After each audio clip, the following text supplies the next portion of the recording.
A Little Union Scout. By Joel Chandler Harris.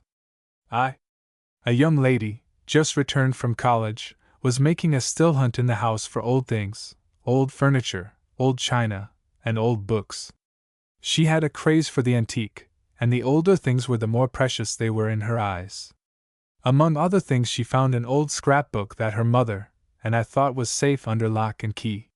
She sat in a sunny place and read it page by page, and when she had finished, her curiosity was aroused. The clippings in the old scrapbook were all about the adventures of a Union scout whose name was said to be Captain Frank Leroy. The newspaper clippings that had been preserved were queerly inconsistent. The Northern and Western papers praised the scout very highly, and some of them said that if there were more such men in the army the cause of the Union would progress more rapidly, whereas the Southern papers, though paying a high tribute to the dash and courage of the scout, were highly abusive. He was one of Lincoln's hirelings, and as villainous as he was bold. The girl graduate at once jumped to the conclusion that there was a story behind the old scrapbook, else why should it be preserved by her father, who had been a Confederate soldier? This idea no sooner took shape than she became insistently inquisitive. As for her father, the very sight of the scrapbook awoke the echoes of 100 experiences, long and dangerous rides in the lonely night, battles, sharp skirmishes, and bitter sufferings. The story, such as it was, took shape in my mind, and I am afraid that the young girl had small difficulty in persuading me to tell it. Memory brought before me the smiling features of Harry Herndon, my lifelong friend and comrade, the handsome face of Jack Bledsoe, one of our college mates from Missouri, and the beautiful countenance of his sister, Catherine Bledsoe. These and 100 other faces came crowding from the past, and the story was told almost before I knew it. When Harry Herndon and I went to the wars, we were somewhat belated. The excitement of '61 found us at college, where we had orders to remain until we had finished the course, and the orders came from one whom we had never dared to disobey, Harry's grandmother. And then, when we were ready to go, she cut in ahead of our plans and sent us to the West with letters to General Dabney Maury, whom she had known when he was a boy and later when he was a young officer in the regular army. We were not ill-equipped for 2 raw youngsters. We had Whistling Jim, the Negro, 3 fine horses, and more money than I had ever seen before. We went to General Maury and were most courteously received. The Virginia Herndons, Harry belonged to the Maryland branch, were related to him, and he liked the name. We caught the barest glimpse of service at Corinth, and were fortunate enough to be in a few skirmishes, where we distinguished ourselves by firing at nothing whatever.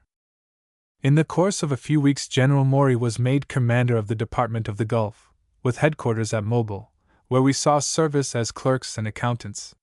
For my part, the life suited me passing well, but Harry Herndon fretted so that we were soon transferred to the command of General Forrest, who was sadly in need of men. As it happened, we had little difficulty in finding our man. We had heard that he was in the neighborhood of Chattanooga, giving his men and horses a much-needed rest, but on the way news came to us that, in spite of his brilliant achievements in the field, he had been deprived of the choicest regiments of his brigade, men whom he had trained and seasoned to war. After this mutilation of his command, he had been ordered to Murfreesboro to recruit and organize a new brigade. Toward Murfreesboro, therefore, we made our way, falling in with a number of Forrest men who had been on a brief visit to their homes in Alabama and were now returning to their command. As we shortly discovered, the Union commanders in Tennessee mistook General Forrest's movement to the neighborhood of Chattanooga for a retreat, for, shortly after he moved in that direction, an ambitious federal officer asked and received permission to enter northern Alabama with a force large enough to worry the Confederate leader if he could be found. The organization and equipment of this force required a longer time than the federal commander had counted on, and by the time it was ready to move, General Forrest, with the remnant of his command, was on his way to Murfreesboro. In some way, the sources of his information were as mysterious as his movements. General Forrest learned that a federal force was making its way toward northern Alabama, and he did not hesitate to give it his attention. Within a very short time he had followed and overtaken it, passing it on a road that lay parallel to its line of march. Then it was that the Federal commander began to hear rumors and reports all along his route that Forrest was making a rapid retreat before him. It was stated that his men were discontented and that the condition of his horses was something terrible. One day, along toward evening, the Federal commander went into camp in the neighborhood of a wooded hill that commanded the approach from the south. He felt sure that the next day would witness the rout and capture of the Confederate who had for so long harassed the Federals in Tennessee. As he came to the hill, he passed within a few hundred yards of Forrest's men, who were concealed in the woods. The Federals went into camp, while Forrest, leaving a part of his command in the enemy's rear, silently passed around his right flank. Now, it happened that Harry Herndon and myself, accompanied by Whistling Jim and the companions we had picked up on the way, were coming up from the south. It happened also that we were following the road leading through the valley to the left of the hill on which the opposing forces were stationed. It was very early in the morning, and as we rode along there was not a sound to be heard, save the jingling of our bridles. The valley had more length than breadth, and was shaped something like a half-moon, the road following the contour of the crescent. We had proceeded not more than 100 yards along the road within the compass of the valley when a 6-pounder broke the silence with a bang, and a shell went hurtling through the valley. It seemed to be so uncomfortably near that I involuntarily ducked my head. "Mas Callie Shannon," said Whistling Jim, the negro, addressing me, "what you reckon make dem white folks bang a list at we all, when we ain't done a blessed thing? When it come ter dat, we ain't much easy speakin' ter 'em, and here dey come, bangin' a list at us. And mo dan dat, ef dat ar bung shell had a hit somebody, it'd a fetched somepen mo dan blood." Whistling Jim's tone was plaintive, but he seemed no more frightened than Harry was. Following the bang of the gun came the sharp rattle of musketry. We learned afterward that this firing occurred when the advance guard of the Federal commander collided with Forrest's famous escort. We had no idea of the result of the collision, or that there had been a collision. We had paused to make sure of our position and whereabouts. Meanwhile, the little 6-pounder was barking away furiously, and presently we heard a strident voice cut the morning air. "Go and tell Freeman to put his battery right in on that gun. I give you 5 minutes." "That's our man!" cried one of the troopers who had fallen in with us on our journey. Joy shone in his face as he urged his horse forward, and we followed right at his heels. In a moment we saw him leap from his horse and throw the bridle reins to a trooper who was holding a string of horses. We gave ours to Whistling Jim to hold and ran forward with the man we had been following. We came right upon General Forrest. I knew him from the newspaper portraits, poor as they were. He was standing with his watch in his hand. He looked us over with a coldly critical eye, but gave us no greeting. He replaced the watch in his pocket, and waved his hand to a bugler who was standing expectantly by his side. The clear notes rang out, and instantly there ensued a scene that baffles description. There was a rush forward, and Harry and I were carried with it. I could hear loud commands, and shouting, and the rattle of carbines, muskets, and pistols made my ears numb, but what happened, or when or where, I could no more tell you than the babe at its mother's breast. I could only catch glimpses of the fighting through the smoke, and though I was as close to General Forrest as any of his men, right by his side, in fact, I could not tell you precisely what occurred. I could hear cries and curses and the explosion of firearms, but beyond that all was mystery. I had time during the melee to take note of the actions of General Forrest, and I observed that a great change had come over him.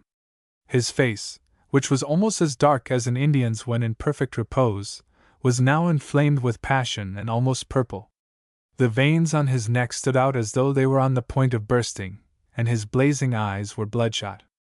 Above the din that was going on all around him, his voice could be heard by friend and foe alike. I cannot even describe my own feelings. A courier rode up. He had lost his hat, and there was a spot of blood on his chin. He reported that the Federals were making a desperate effort on the extreme right. "He's trying to get away!" yelled Forrest in a voice that could be heard all over the field. "Tell Freeman to take his guns thar and shove 'em in right on top of 'em. We've got the bulge on 'em here, and we're coming right along." And sure enough, we began to find less and less resistance in front of us, and presently I could see them running out into the valley, filling the road by which we had come. 2. No pursuit was made at the time, and the Federals, finding that they were not harried, proceeded in a leisurely way toward the river. We followed slowly and at night went into camp, the men and horses getting a good rest. Scouts were coming in to make reports at all hours of the night, so that it was practically true, as one of the old campaigners remarked, that a horse couldn't whicker in the enemy's camp. But what the general d hear it sooner or later.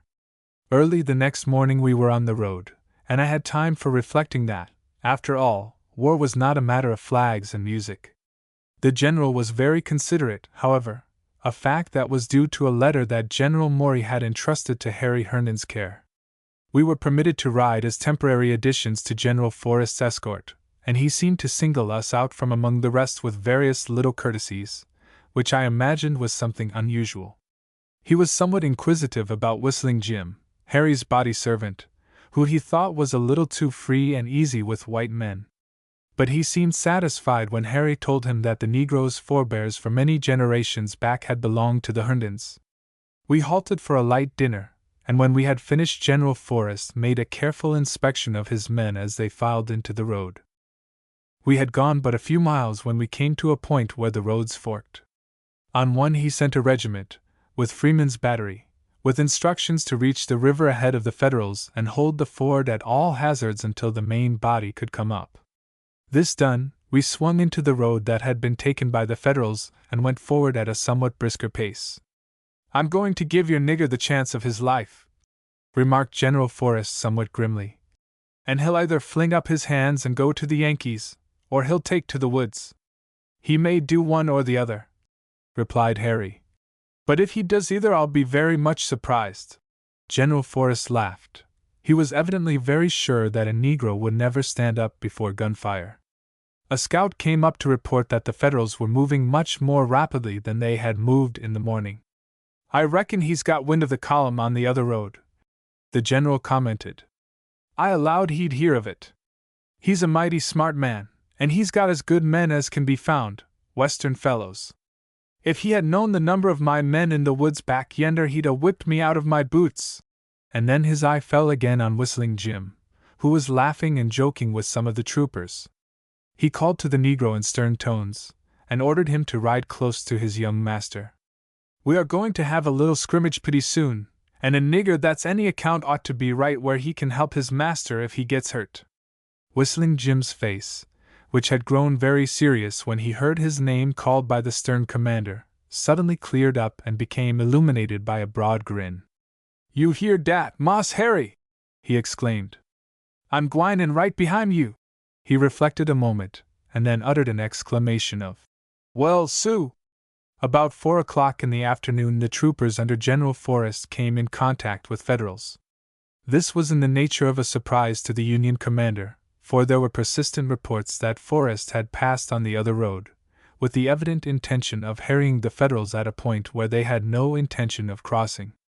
So well assured was he that these reports were trustworthy that he was seriously considering the advisability of detaching a force sufficiently large to capture the Confederate. He therefore paid small attention to the attacks on his rear guard. But presently the pressure became so serious that he sent a member of his staff to investigate it. Before the officer could perform this duty, the rear guard was compelled to retreat on the main body in the most precipitate manner. Then the attack ceased as suddenly as it began, and the Federal commander concluded that, under all the circumstances, it would be best to cross the river and get in touch with his base of supplies. He went forward as rapidly as his troops could march, and he had a feeling of relief when he came in sight of the river. It was higher than it had been when he crossed it 3 or 4 days before, but still fordable. But as his advance guard began to cross, Freeman's battery, operated by young Morton, opened on them from the ambuscade in which it had been concealed. The thing to do, of course, was to charge the battery and either capture it or silence it, and the Federal commander gave orders to that effect.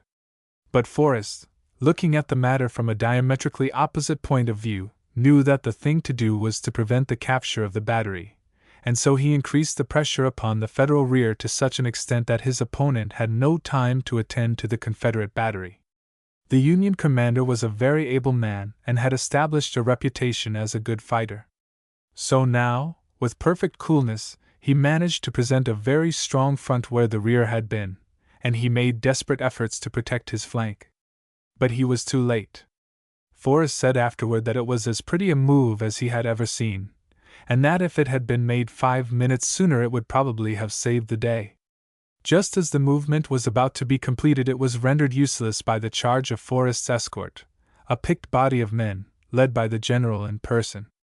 In the circumstances, such charges were always irresistible.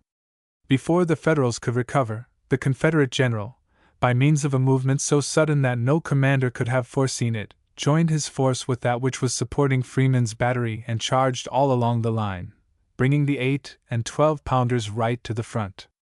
No men, however brave, could stand before a battery at close range, and the inevitable result ensued. They got out of the way, and stood not on the order of their going. They floundered across the river as best they could, and if they had not been American troops they would have been demoralized and rendered useless for fighting purposes. But being what they were, they showed their courage on many a hard-fought field as the war went on. When night fell we retired a mile or two from the river and went into camp. Forrest was in high good humor. He had accomplished all that he had set out to accomplish, and more. He had emphasized the fact that it was dangerous work for the Federals to raid northern Alabama while he was in striking distance, and he had captured army stores and secured horses that were comparatively fresh. The most welcome capture was the arms, for many of his men were armed with flintlock muskets. He was very talkative. "That nigger of yours done about as well as any of the balance of us," he said to Harry Herndon. "I didn't see him at all during the fighting," replied Harry, "but I told him you'd have him shot if he ran." "Well, he went right in," remarked the general, "and I expected him to go over to the Yankees. Maybe he'd 'a' gone if it hadn't been for the water." At that moment we heard Whistling Jim calling, "Moss Harry! Moss Callie Shannon!" I answered him so that he could find us, and he came up puffing and blowing. A red handkerchief was tied under his chin and over his head. "Moss Harry!" he exclaimed. "Can I see you and Moss Callie Shannon by USCF? I done somepin dat you'll show kill me 'bout." "Well, don't make any secret of it," said I. "Out with it!" exclaimed Harry. "Moss Harry, I done gone and shot Moss Jack Bledsoe." "Good Lord!" cried Harry. "Yassir, I done shot him, and he's bad hurt too. You know dat last time we went at Well, Sue, I was shootin' at a man right at me, and he knocked my hand down de easy I pulled the trigger, and de ball cotch him right twixt de hip and de knee.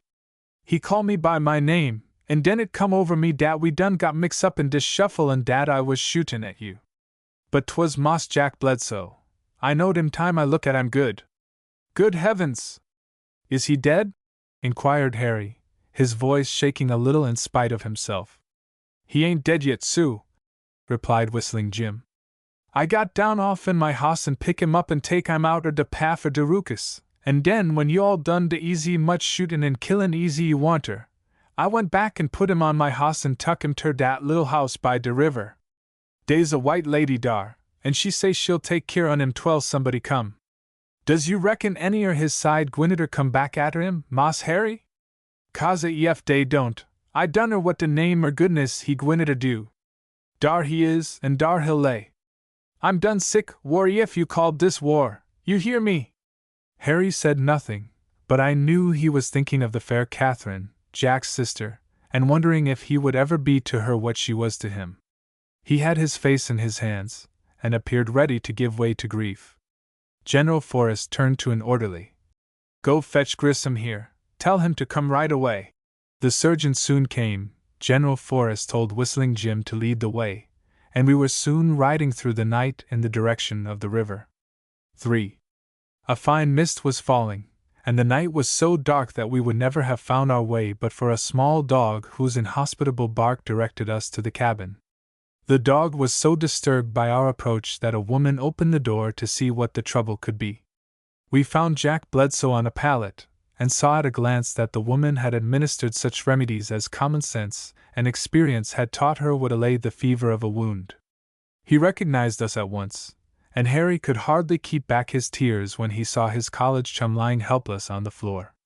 He supported Jack's head while the surgeon was examining the wound. "You are here sooner than I thought," said Jack, gripping Harry's hand hard. "But I knew you would, I knew it.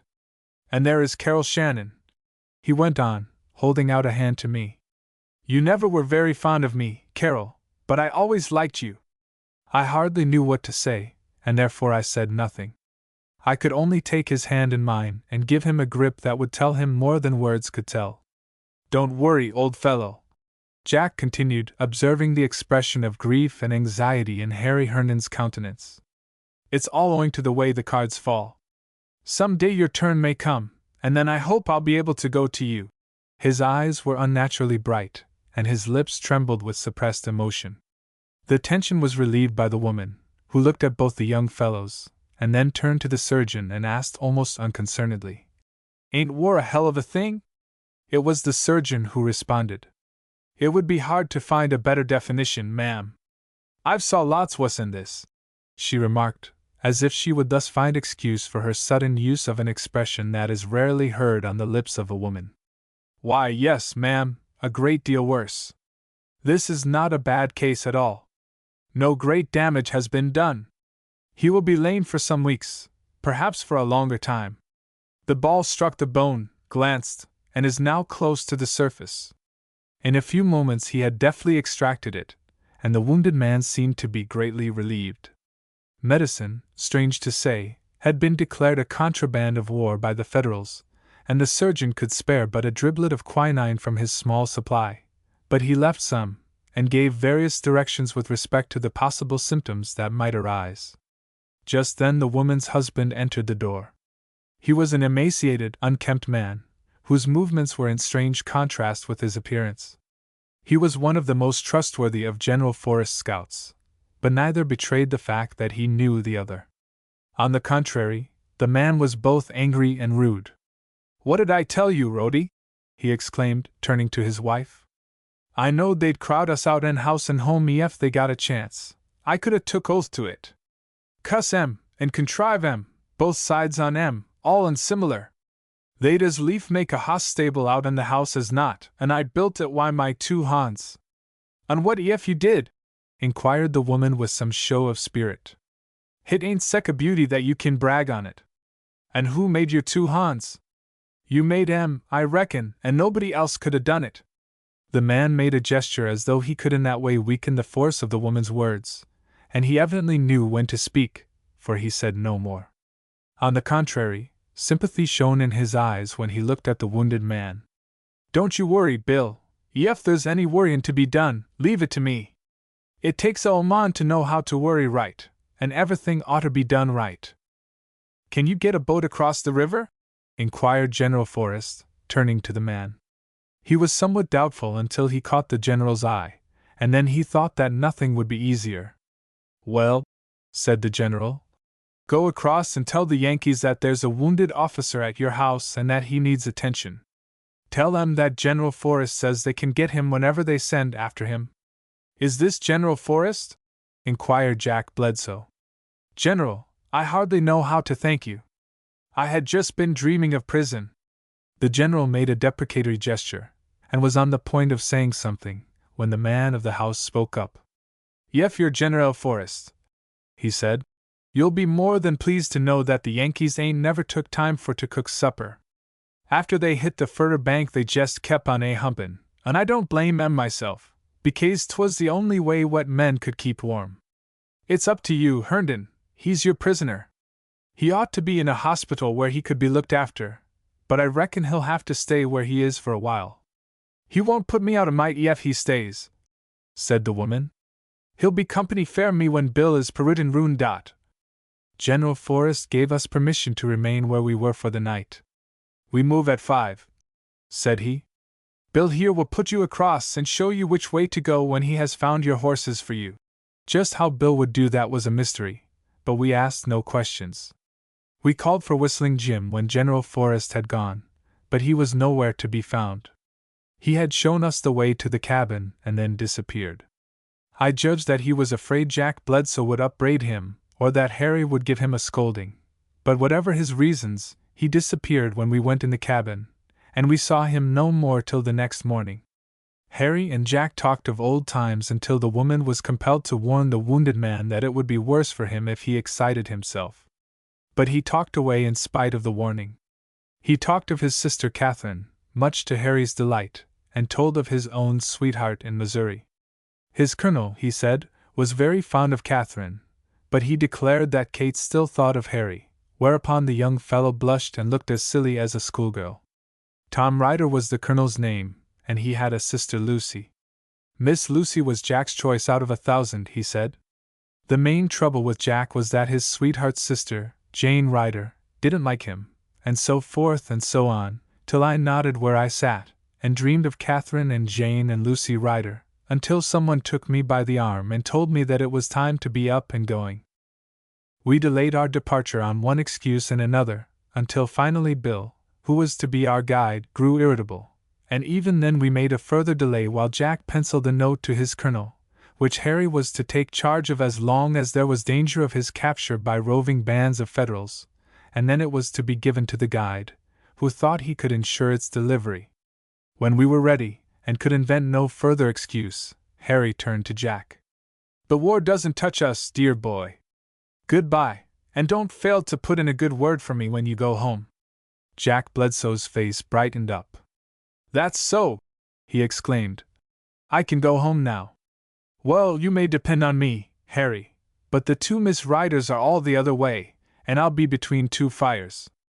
Tell Whistling Jim I have no hard feelings. He has really done me a favor, if things turn out no worse than they are." We bade our friend goodbye again and went out into the damp morning air, each with his various thoughts. I congratulated myself that mine had little to do with the troublesome sex. The fog, hanging heavily over the river, shut out the sunlight. We had to take the guide's word for that, for we could see no sign of the sun. Indeed, it was so dark that we had considerable difficulty in making our way. But when we were on the other side, and had mounted the somewhat steep bank, the fog disappeared and the sun shone out, and not far away we saw Whistling Jim and the horses. He hailed our coming with delight, for he had been waiting some time, and he was both cold and frightened. He took off his hat, as he said, to Old King's son, and he seemed to feel all the better for it, and we all felt better when our horses were between our knees. Even the horses felt better, for they whinnied as we mounted, and were for going at a more rapid gait than was necessary. We entered the scrub timber and went through it for half a mile or more, and then suddenly came out on the public highway. The guide suggested that we smarten up our gait, and we put the horses to a canter.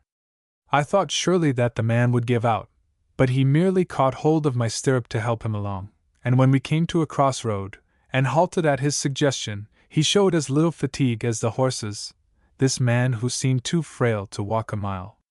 Here he gave us such instructions as seemed necessary, and was just about to so long us, as he said, when he paused with his hand to his ear.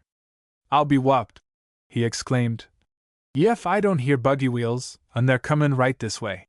With that he slipped into the bushes, and though I knew where he was concealed, it was impossible to catch a glimpse of him.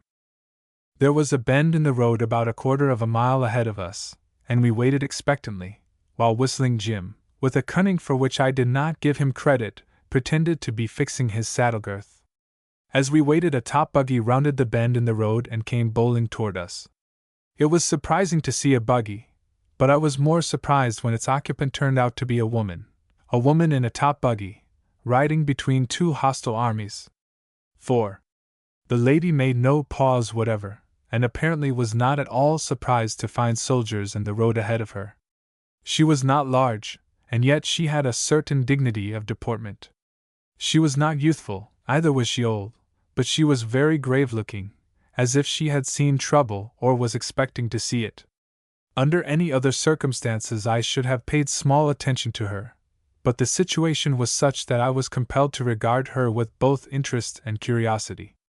Almost in a moment my curiosity took the shape of sympathy, for there was something in the pale face that commanded it. She was accompanied by a very clean-looking officer on horseback, and he, in turn, was followed by a small escort of cavalry. I did not take the trouble to count them, for my eyes were all for the lady, and it was left to Harry Herndon to realize the fact that we were in something of a pickle should the officer take advantage of the position in which he found us. He saw at once that our capture was a certainty unless we took prompt measures to provide against it, and he was quick to suggest that we adopt the tactics of Forrest and ride at them if they made a display of hostilities. I had just time to shift my carbine to the front under my overcoat and loosen the flap of my holsters when the lady drove up.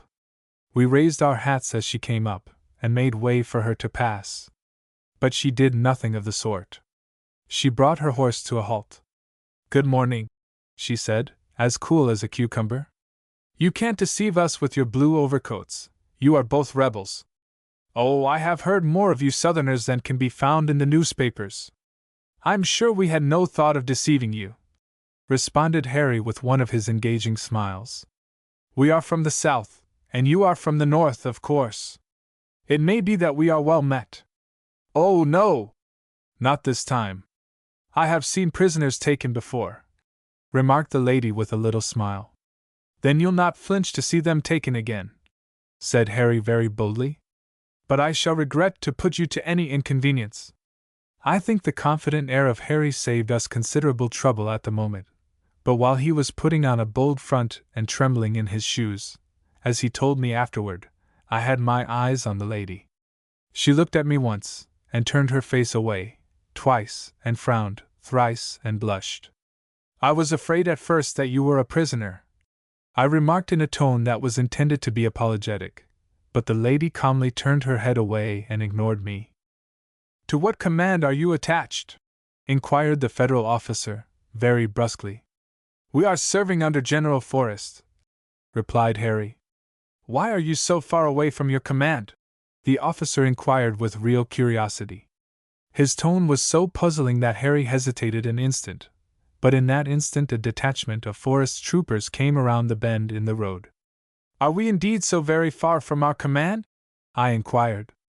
The troopers came rattling up, and the officer turned to the lady, somewhat ungraciously, I thought, with the remark that they had been led into an ambuscade. This was so ridiculous that I laughed aloud, though I felt little like laughing. "What amuses you?" the lady asked in some surprise. "I am sure I can see nothing humorous in our situation." "Perhaps you have heard ladies placed under such accusations before?" I suggested. "Miss Ryder knows I meant no such thing," said the officer with some heat. "Is this Miss Lucy Ryder?" I inquired. "What do you know of Lucy Ryder?" the lady asked. "I know she has a sister Jane," I answered, whereupon the lady blushed again. "And I have heard that Miss Jane doesn't like a friend of ours, a young fellow named Jack Bledsoe, who is greatly in need of sympathy at this time. I like him well enough to go on a wild goose chase in search of him," the lady replied. "We had an idea that he had been left on the battlefield." Harry, who had been consulting with our comrades who had just arrived, returned in time to overhear a part of this conversation. He fumbled in his pocket, and finally produced Jack Bledsoe's note. He lifted his hat as he handed it to the lady. She read it very calmly, and then passed it to the federal officer who had escorted her. "You see, I am justified in coming. We sat up with Jack last night, my friend and I," Harry remarked. "Well, you know the Bible tells us to love our enemies," remarked the lady dryly. "It was an easy matter to carry out the commandment in this particular instance, for, with the exception of this gentleman here," indicating me, "Jack Bledsoe is the dearest friend I ever had." "I know you well enough," the lady remarked with a smile. "You are Harry Herndon, and your friend there is Carol Shannon, and the Negro is Whistling Jim. Why, I know your grandmother, although I have never seen her. That doesn't help us now." "How are we to find Captain Bledsoe?" asked the officer. I could have slapped him for the tone he employed. "It is all provided for," replied Harry Herndon curtly. "All you have to do is to hold on to the pommel of your saddle. There is a non-combatant here who will guide you." "Bill! I'm Elise Nina Ye," responded the guide from the bushes. "This is one of the natives," Harry explained. "His wife is taking care of Jack Bledsoe, and he will have no difficulty whatever in showing you the way." The officer thanked us ungraciously, though why he took that attitude I was unable to discover, and we were on the point of joining our comrades when the lady remarked, "You'll probably know me again when you see me, Mr. Carroll Shannon." This was a rebuke, I knew, and it upset me not a little, but there was something in the tone of her voice that sounded like a challenge, and I remarked that I should be sure to know her. "Then call my attention to the fact when you next see me," she cried as she touched up her horse. "With great pleasure," I answered, raising my hat, and with that we were off to join our waiting comrades. It seemed that General Forrest was somewhat concerned for our safety, knowing that the country was strange to us, and he had sent William Forrest's company of Independents to watch the road for us so that we might come to no harm. While engaged in carrying out this order, they saw the lady and her escort far ahead of them, and a detachment was sent to investigate, the rest of the company remaining to see whether other Federals would follow. Thus they came upon us in the very nick of time, for I judged that the Federal officer would have held us prisoners, in spite of the information we had for him, for he was very gruff and surly.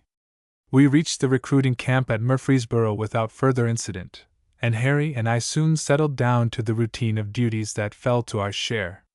Harry served General Forrest temporarily as a courier, while I was billeted with Captain Bill Forrest's company of Independents, sometimes known as the 40 Thieves, owing to their ability as foragers. I had time to ramble about in the woods, and I took advantage of it to explore the whole countryside in the neighborhood of the camp. Returning one day from a ride that was partly on business and partly for pleasure, I was informed that General Forrest had sent for me. When I responded to his summons, he was reading a late copy of the Chattanooga Rebel, and was evidently much interested in what he read. He handed the paper to me when he had finished, and pointed out an article that was printed under a great display of black type. A Federal scout, Leroy by name, and well known in both armies, so the newspaper said, had entered General Bragg's lines under very peculiar circumstances and had then managed to escape. 2 pickets had been found bound and gagged. The whole story appeared to be absurd.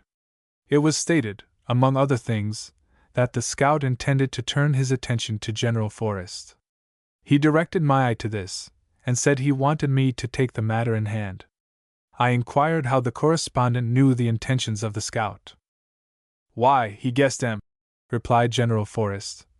"And he guessed right, too. I've got information from one of my men who is thick with the Yankees that this chap will soon be nosing around here, and I want to give him the worth of his money. I don't want the other side to know how many men I've got, and I don't want them to know that my superior officer has refused to honor my requisition for arms and horses. I'd cut a pretty figure with the Yankees if they knowed that some of my men had muskets that were used in the Revolutionary War. If they found this out, I'd never whip another fight. And there's another thing.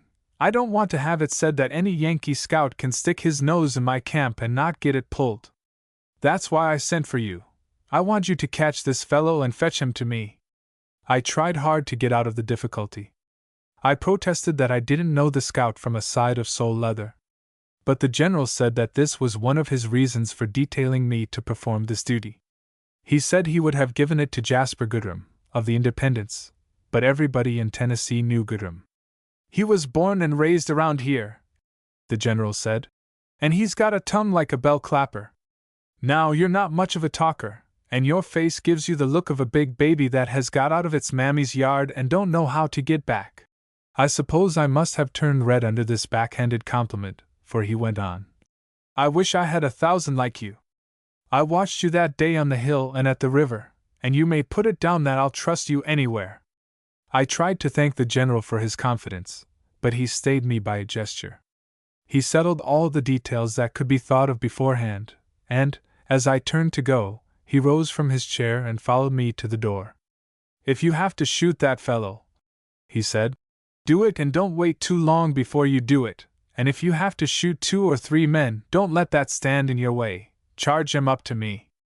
But you must catch that fellow. I want to string him up just to show the balance of them that they can't fool with me." As everything had been arranged to my hand, I was soon going about the camp and the town arrayed in jeans clothes and looking like anything but a soldier. I had thought to surprise Whistling Jim, the Negro, with my garb, but, as it turned out, the surprise was mine, for that night, when I went to see whether the horses had been properly groomed and fed, I found the door of the stable unlocked. I was not only surprised but irritated. Both Harry Herndon and myself had tried hard to impress the Negro with the necessity of taking unusual precautions to secure the safety of the horses, for they had attracted the attention of the whole camp, which was full of questionable characters, some of whom would have answered to their names if Falstaff had appeared to call the roll of his ragamuffins. The key had been turned in the lock, but the bolt of the lock had failed to catch in the socket. It was plain that the Negro thought he had locked the door, but it was quite as plain that he had been careless, and I made a resolution then and there to look after the safety of the horses myself. I swallowed more than half of my irritation when I found that the horses were in their stalls, warmly blanketed, and in abundance of food before them. I was on the point of locking the door with my own key, when I heard the sound of approaching footsteps. There were 2 men, civilians, as I judged, and one of them stuttered. Their conversation was of a nature to interest me. They paused near the door of the stable. "This is the place where they keep them," remarked one of the men. "They are the finest horses in the rebel army, and it would be a good job to run them into the Union lines some fine night. I know a man that would pay a cracking good price for them." "But the nigger sleeps in there with them," said the other man. "And what are you going to do about him?" "That's as easy as picking up rocks in the road. A nigger will sell his immortal soul for $10, and I'll get him to leave the door open some night when he's got a job of jiggering on the piano and whistling with his mouth at the tavern in the woods." "But that's horse stealing." "No, it ain't. It's turn and turn about. How many horses has old Forrest took from the loyal citizens of Tennessee? You couldn't count 'em if you was to try. I'll give you $300 for them 3 horses delivered at my brother's house, $300 in gold, and you'll have 2 men to help you. Don't you call that picking up money? And whilst I'm a-getting the horses, what'll you be doing?" "Ain't I told you?" answered the man with some display of irritation. "I'll be putting up the money, the cold cash. What more do you want? I've always heard that good money is good enough for anybody." They passed on, and I slipped from the stable, taking care to lock it behind me, and followed them. I have never spent a more disagreeable hour than that which passed while I was engaged in following the 2 men for the purpose of identifying them. The weather was cold and the night dark, and there were peppery little showers of sleet. The 2 left the town proper and turned into a byway that I had traveled many times in my rambles in the countryside. I knew that it led to a house that had been built for a suburban home, but now, in the crowded condition of the town, was used as a tavern. It had attracted the suspicion of General Forrest, and I knew that he had placed it under the surveillance of the Independents. It was a very orderly public house, however, and nothing had ever occurred there to justify the suspicions of the general. The 2 men I followed could have reached their destination in less than 20 minutes if they had gone forward with the briskness that the weather justified, but there was an argument of some kind between them. I judged that the stuttering man had no stomach for the part he was to play as a horse thief. At any rate, there was a dispute of some kind, and they stopped on the road at least half a dozen times to have it out. One point settled, another would arise before they had gone far, and then they would stop again, and at last, so dark did the wood become, and so low their conversation grew, that I passed within 3 feet of them and never knew it until it was too late to betray the astonishment I naturally felt. I simply jogged along the path and pretended that I had not seen them. I went along briskly, and in a few minutes came to the tavern. The door was shut, the weather being cold, but I knew by the lights shining through the windows that a hospitable fire was burning on the hearth. There was no need to knock at the door. I heard the jangling piano playing an accompaniment to the flute-like whistling of Harry Herndon's Negro. Remembering his carelessness, I felt like going into the tavern and giving him a frailing. The inclination was so strong that I held my hand on the doorknob until the first flush of anger had subsided. It was a very fortunate thing for me, as it turned out, that Whistling Jim was present, but at the moment the turn of a hair would have caused me to justify much that the people of the North have said in regard to the cruelty of Southerners to the Negro. The guests and visitors, and there were quite a number, made room for me at the fire. The landlord provided me with a chair and welcomed me very heartily, taking it for granted that I was from the country and would want a bed for the night. On the wide hearth a very cheerful fire burned, and the place reminded me somehow of home, particularly a big rocking chair in which one of the guests was seated. It had an upholstered seat and back, and the high arms were made more comfortable by a covering of the same material. It was a facsimile of a chair that we had at home, and I longed to occupy it, if only for the sake of old times. Among those who were taking their ease at this suburban inn was Jasper Goodrum, one of my comrades. He was a noted scout as well as a seasoned soldier. He looked at me hard as I entered, and continued to watch me furtively for some time, and then his face cleared up and I knew that he had recognized me. He was in civilian's clothes, and I knew by that he did not care to be recognized. So I turned my attention elsewhere. But in a little while he seemed to have changed his mind, and suddenly rising from his chair came to me with outstretched hand. It was a mixed company around the fire. There was a big Irishman, who leaned calmly back in a small chair and smoked a short pipe. More than once I caught his bright eyes studying my face, but his smile was ample apology for his seeming rudeness. He was as handsome a man as I had ever seen, and if I had been searching for a friend on whom to depend in an emergency I should have selected him out of 1,000. There was a short-haired man who was built like a prize-fighter. He wore a sarcastic smile on his face, and his shifty eyes seemed to be constantly looking for a resting place.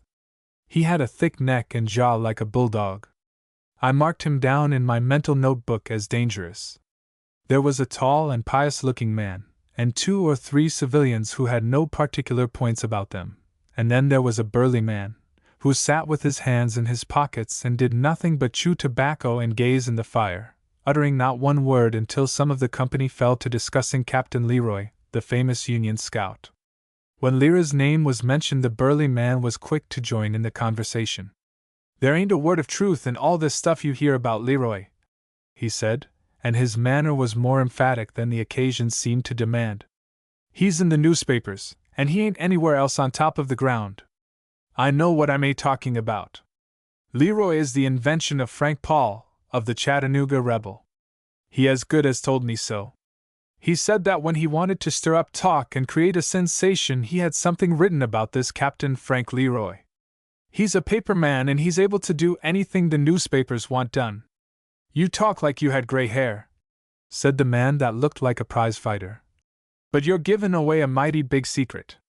What are you doing it for?" "Say." "Oh, because I'm tired of all this talk about a man that doesn't live outside of the mind of a newspaper man." The big Irishman, who had been smoking and watching me with a shrewd smile hovering about his mouth, began to chuckle audibly. He kept it up so long that it attracted the attention of the company. "What tickles you, my friend?" the burly man asked. "Maybe ye know Frank Paul?" he inquired. His countenance was an interrogation point.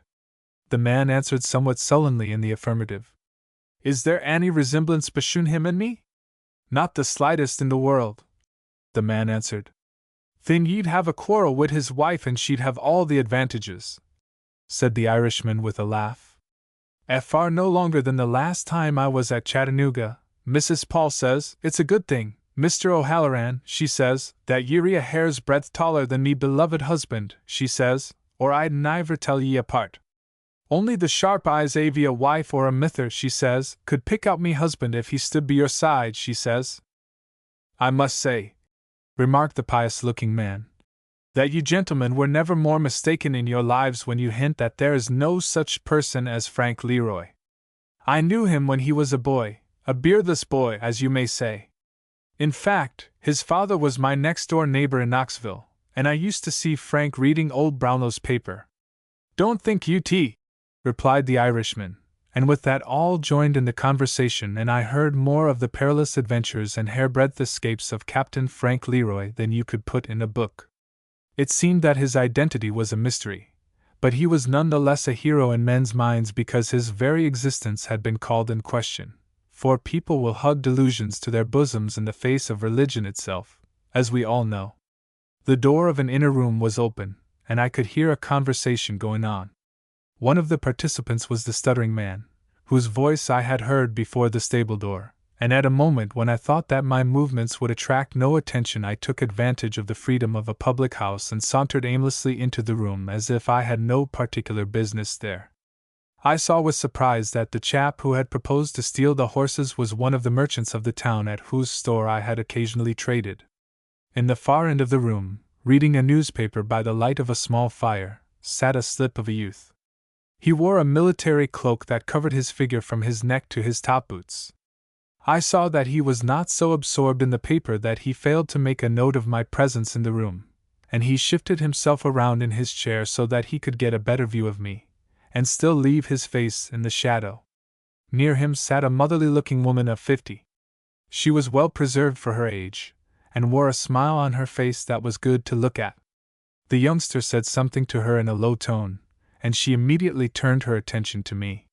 Some other words passed between the two, and then the woman beckoned to me. I obeyed the summons with alacrity, for I liked her face. "You seem to be lonely," she said. "Have a seat by our little fire. This is not a guest room, but we have been so overrun lately that we have had to turn it over to the public." She paused a moment, and then went on. "You are over young to be in the army," she suggested. She had turned so that she looked me full in the face, and there was a kindly, nay, a generous light in her eyes, and I could no more have lied to her in the matter than I could have lied to my own mother if she had been alive. "I do not have a very hard time in the army," I replied. "No, I suppose not," she remarked. "You are one to make friends wherever you go. Few are so fortunate. I have known only one or two." There was a note of sadness in her tones that touched me profoundly. The cause I can't explain, and the effect was beyond description. I hesitated before making any reply, and when I did I tried to turn it off lightly. "I never saw but one," I answered, "on whom I desired to make an impression." "And who was that?" the woman inquired with a bright smile of sympathy. "You will think it a piece of foolishness," I replied, "but it was a lady riding in a top buggy. I had never seen her before and never expect to see her again." The youngster clutched his paper in his hand and turned in his chair. "The light is detestable," he said. "Please throw on a piece of pine, mother." "You can't read by such a light," the woman replied. "Put your paper in your pocket and read it tomorrow." Then she turned to me. "If you are in the army," she said, "why do you wear such clothes? They are not becoming at all." She had such a kindly smile and betrayed such a friendly interest that it was not in human nature to suspect her. At least, it was not in my nature to do so. "Why, mainly for comfort," I answered. "And while I am wearing them I am having my uniform, such as it is, furbished up and cleaned a bit. I have a few days' leave, and I am taking advantage of it in this way. I wish my son here would take advantage of his short furlough to wear the clothes he used to wear," she remarked, and her tone was so significant that I could but regard her with a look of inquiry. I suppose the puzzled expression of my face must have amused her, for she laughed heartily, while the son, as if resenting his mother's words, arose and swaggered to the other end of the room.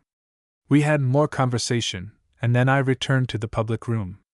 Some of the guests had retired, but their places had been taken by others, and there was a goodly company gathered around the fire.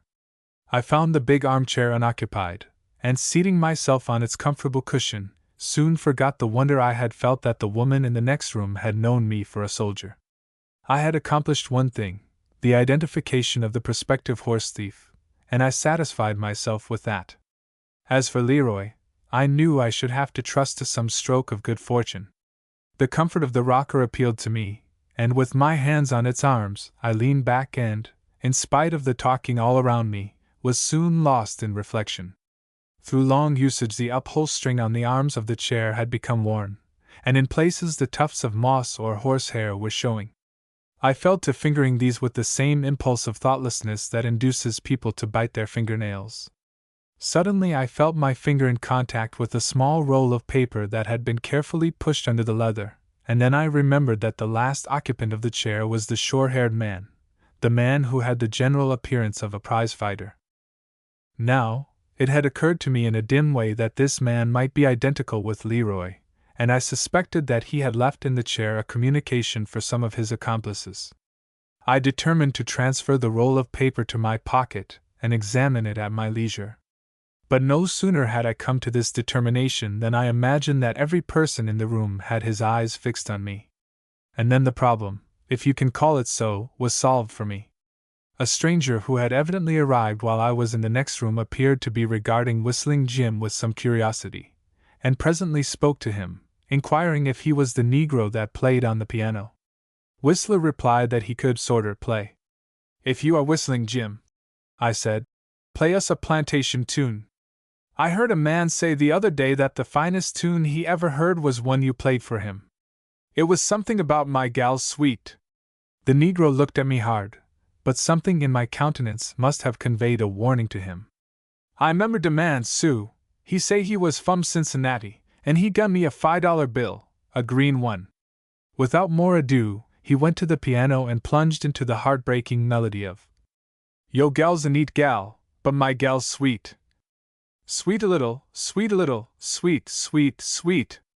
Fum de crown o' her head ter de soles o' her feet. Feet a little, feet, feet, feet." Naturally, all eyes were turned on the performer, and I took advantage of that fact to rise from the rocking chair with the roll of paper safe in my pocket, and saunter across the room in the direction of the piano. Leaning against a corner of the ramshackle old instrument, I drank in the melody with a new sense of its wild and melancholy beauty. The room in which I stood seemed transformed into what it never could be, and the old piano shed its discord and was glorified by the marvelous playing of the Negro. The foolish little song runs along for several stanzas, simulating the sound of dancing feet. Alternately the Negro sang the air and whistled the chorus, but whether he did one or the other, the effect was the same. The silly song struck the home note, and sent it vibrating through my brain so invitingly that I was almost sorry that Whistling Jim had played it. I returned to earth when he ceased playing. He looked hard at me when he had finished, but I did not glance at him. At the other end of the piano, leaning against it, and apparently lost in thought, was the young fellow I had seen in the other room. His cloak was thrown back from his throat, and the red lining gave a picturesque touch to his small, lithe figure. His face was partly in the shadow, but I could see that his expression was one of profound melancholy. He aroused himself at last, and, looking toward me, said with a smile that had no heart in it, "If all the Negroes in the South are so gifted, you must have a happy time down there." "So it would seem," I answered, "but this Negro is an exception. He tells me that he learned to play while his old mistress was away from home looking after her plantation interests. He can whistle better than he can play. He has great gifts," said the lad, "and I trust he is treated accordingly, but I doubt it." And with that he turned away from the piano with a snap of thumb and finger that sounded for all the world like a challenge. He turned and went swaggering across the room, and seated himself in the rocking chair of which I have spoken. In a word, and with a snap of the finger, he had thrown mud at the whole South, and with no more excuse than I should have had I made an attack on the North. Yet curiosity, and not irritation, was uppermost in my mind. His conduct was so puzzling that I determined to have another taste of it if possible, and so discover what he would be at. So I went back to the fire and took a seat close to his elbow, while Whistling Jim passed around his hat, as was his custom when he played for company. He held it out to all except the young fellow and myself, and then returned to the piano and played for his own amusement, but so softly that conversation could flow on undisturbed. I had a good look at the lad, and liked him all the better. His face had in it that indescribable quality, a touch of suffering or of sorrow, that always draws me, and I thought how strange it was that he should sit there ignorant of the fact that a word or two would make me his friend for life. I had a great pity for him, and there arose in me the belief that I had met him before, but whether in reality or only in a dream I could not make out. It was a foolish and a romantic notion, but it nibbled around my mind so persistently that I turned my gaze on the fire and fell into reflections that were both teasing and pleasing. While thus engaged, I suddenly became aware of the fact that the young fellow was fingering at the worn place on the chair arm. Conversation was going on very briskly. The genial landlord, who had joined the group at the fire, was relating to a listening and an eager guest another story of the almost superhuman performances of the Union scout, Leroy, when suddenly the lad arose from the rocker and began to search the floor with his eyes. He had had the color of youth in his cheeks, in spite of the swarthiness of his skin, and I had admired the combination. Your light-haired man is for everything that has a touch of the brunette, but now he had gone white. As he stooped to search under my chair, I jumped up and drew it back politely. "Pardon me for disturbing you," he said. "I have lost a paper." "Is it of importance?" I inquired, endeavoring to show an interest in the matter. "You would hardly think so," he replied. "It involves the safety of a woman." I regarded him with unfeigned astonishment, and he, in turn, looked at me with a face as full of anger and disappointment as I had ever beheld. "Why, you young rascal!" I exclaimed. "What do you know of me that you should speak so? For less than nothing I'll give you a strapping and send you to your daddy. You couldn't do me a greater service. He is in heaven." You may imagine my feelings, if you can, when, as he said this, he turned toward me a countenance from which all feeling had died out save that of sadness. If he had plunged a knife in my vitals he could not have hurt me worse. "Well, sir," he insisted, "proceed with your strapping." "You are more than even with me, my lad," I said, "and I humbly apologize for my words. But why should you be so short with one who certainly wishes you no harm? I am unable to tell you. You seem to be always smiling, while I am in trouble. Perhaps that is why I am irritable." He looked at me hard as he resumed his seat in the rocker, and again I had the curious feeling that I had met him somewhere before, perhaps in some sphere of former existence. Memory, however, refused to disgorge the details, and I could only gaze helplessly into the fire. After a little the lad hitched his chair closer to mine, and I could have thanked him for that. He drew on his glove and drew it off again. "Will you shake hands with me?" he inquired. "I feel that I am all to blame." As I took his hand in mine I could but notice how small and soft it was. "No, you are not all to blame," I said. "I am ill-mannered by nature." "I never will believe it," he declared with something like a smile. "No, it is not so." Before I could make any reply, in walked Jasper Goodrum, of the Independents, and following hard at his heels, was the man who had the appearance of a prize-fighter. This last comer appeared to be in a state of great excitement, and his brutal, overbearing nature was clearly in evidence. He walked across the room to my lad. I was now beginning to feel a proprietary interest in him, and seized him roughly by the arm. "Come here," he said, and his voice was thick with anger. "You've got more than you bargained for. Come into the next room, you better had. Say, ain't you comin'?" He tried to pull the lad along, but the youngster was not to be pulled. "Don't touch me," he exclaimed. "Don't you dare to put your hands on me. You have lied to me, and that is enough." The short-haired man was almost beside himself with anger, and I could see that the lad would be no match for him. He was not at all frightened, but when he turned his eyes toward me, with a little smile, I saw the face of Jane Ryder, the little lady I had seen in a top buggy on her way to carry aid to Jack Bledsoe. And instantly I was furious with a blind rage that stung me like 1,000 hornets. I rose and slapped the ruffian on the shoulder in a way that would have knocked an ordinary man down. "You dirty brute!" I cried. "Say to me what you have to say to the lad." 6. The man regarded me with an amazement that soon flamed up into anger. His underjaw stuck out ferociously, and the veins on his neck and forehead were swollen with indignation. Before he could say anything, Jasper Goodrum intervened. "This is partly my affair," he said to the short-haired man, "and you'd better leave this countryman alone." "You're wrong," said the man. "It is not your affair. How can it be when I don't know you?" "Still," insisted Goodrum, "you'd better not bother the countryman. You'll get yourself in trouble." "Trouble!" he snorted. "Say, that's what I'm after. He's waded into the creek and he can't get out without wetting his feet." Then he turned to me, his eyes full of venomous rage. "Say, what do you take me for?" He came closer and stuck his ugly mug near my face. My reply was made with an exceedingly willing mind. I struck him on the jaw with my open hand and sent him reeling. He recovered his balance almost instantly and made at me with a roar of rage and pain, but he never reached me, for Whistling Jim ran into him head down like a bull. The result was a collision that put the man out of business and knocked all the fight out of him. He lay on the floor and rolled about in an agony of pain, and the Negro stood over him, apparently waiting for a fitting opportunity to put in the finishing touch, but his hard head had done the work for the time being. I judged that the ruffian had friends among the guests, but when I turned to keep an eye on them the room was clear. Even the landlord had retired. The lad was standing by my side, and my impression is that he was holding me by the sleeve of my coat.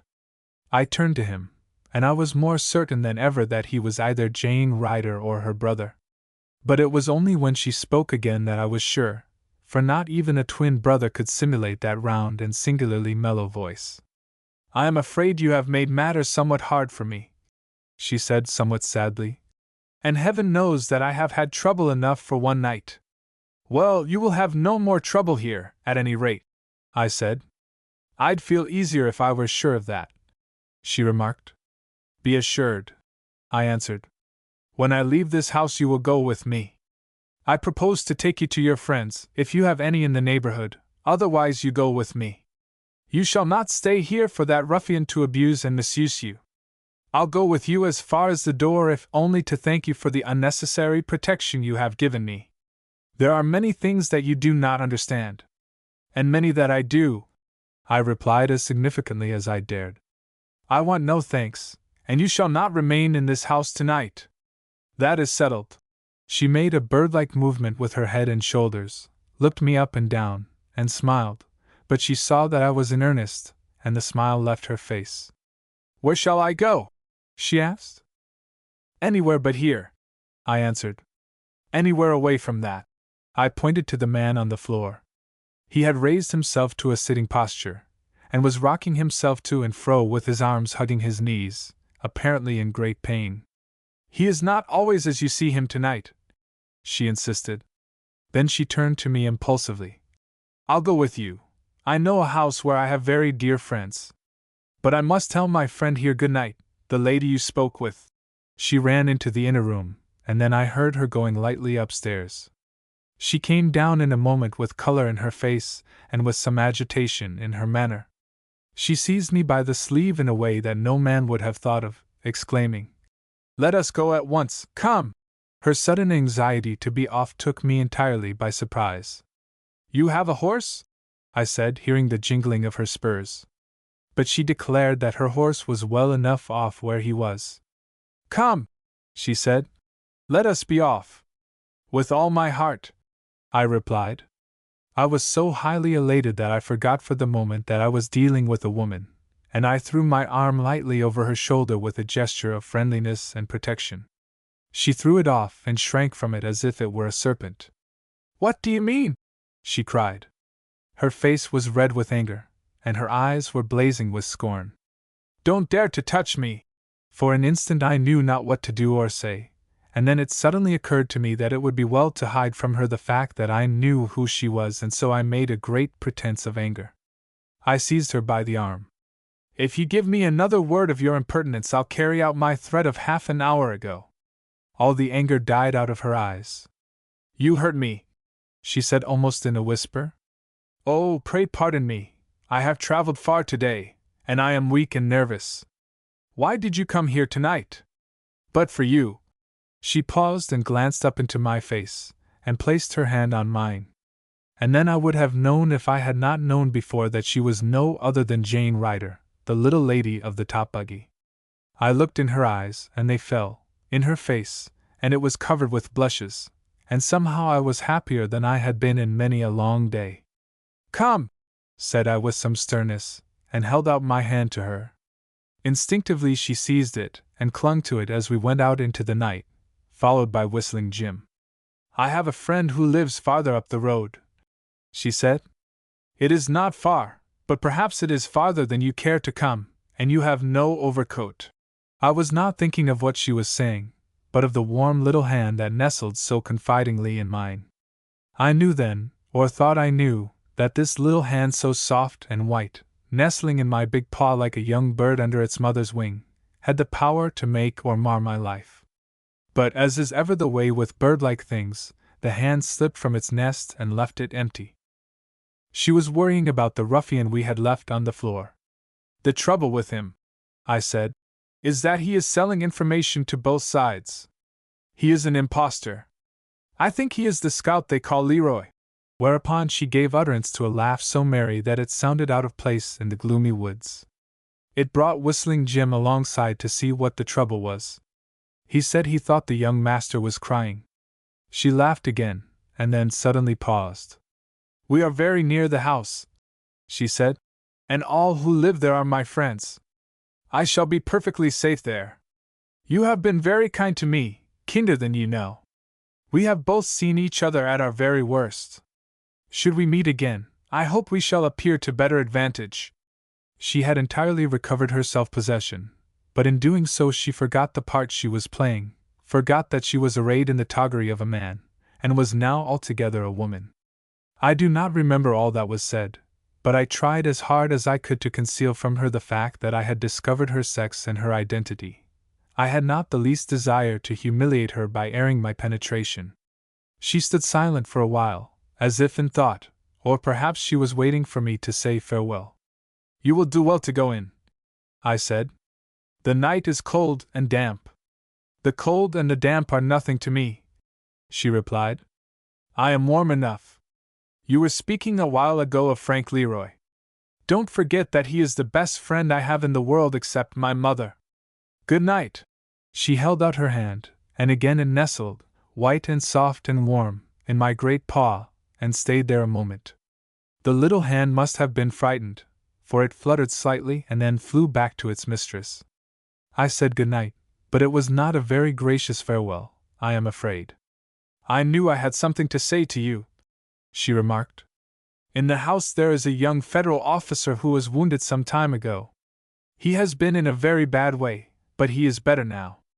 While he was at the worst of his illness, he was constantly calling the names of some friends he has among the rebels. One of them he seems to be specially fond of. He calls him Harry Herndon.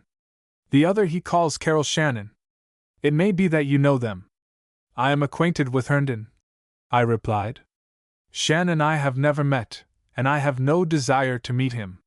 She was silent a moment, and then went on. I thought that if the two would take the trouble to call on the wounded man it would do him good, though I am astonished that he should desire to see rebels and traitors.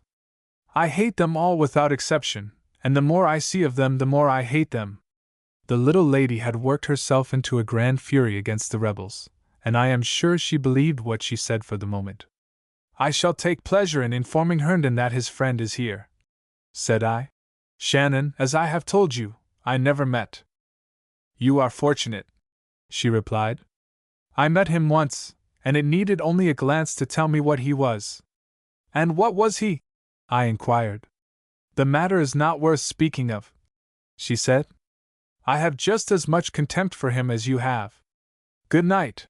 And once more the little fluttering hand touched mine, and away she marched into the darkness. At the steps she turned and listened, but, as neither Whistling Jim nor I had stirred out of our tracks, she could hear nothing. Why don't you go? She called. I want to see you safe in the house, I said. You are taking a deal of responsibility on yourself, she responded. You must think me a child or a woman. With that she slipped through the door, which yielded to her touch, and disappeared in the house. 7. Now, when the foolish girl disappeared behind the door, I turned away from the gate full of anger at all mundane things. But the only human being near at hand was Whistling Jim, and him I seized by the collar. You scoundrel! I exclaimed, shaking him vigorously. What do you mean by going off and leaving the stable door unlocked? Mas Callie, lamb, let me tell you about it, he cried, affrighted, and then, ashamed of my silly display of temper, I turned him loose. What make you so fractious tonight, Mas Callie? A little emo and you'd a shuck my head off. I declare to gracious, Mas Callie, I thought I locked dat stable door. I know I turned de key, dey ain't no two ways bout dat. I tuck de key out in de lock when I went in, and put it back in de lock when I come out. I put it in de lock and turned it de like I allers do.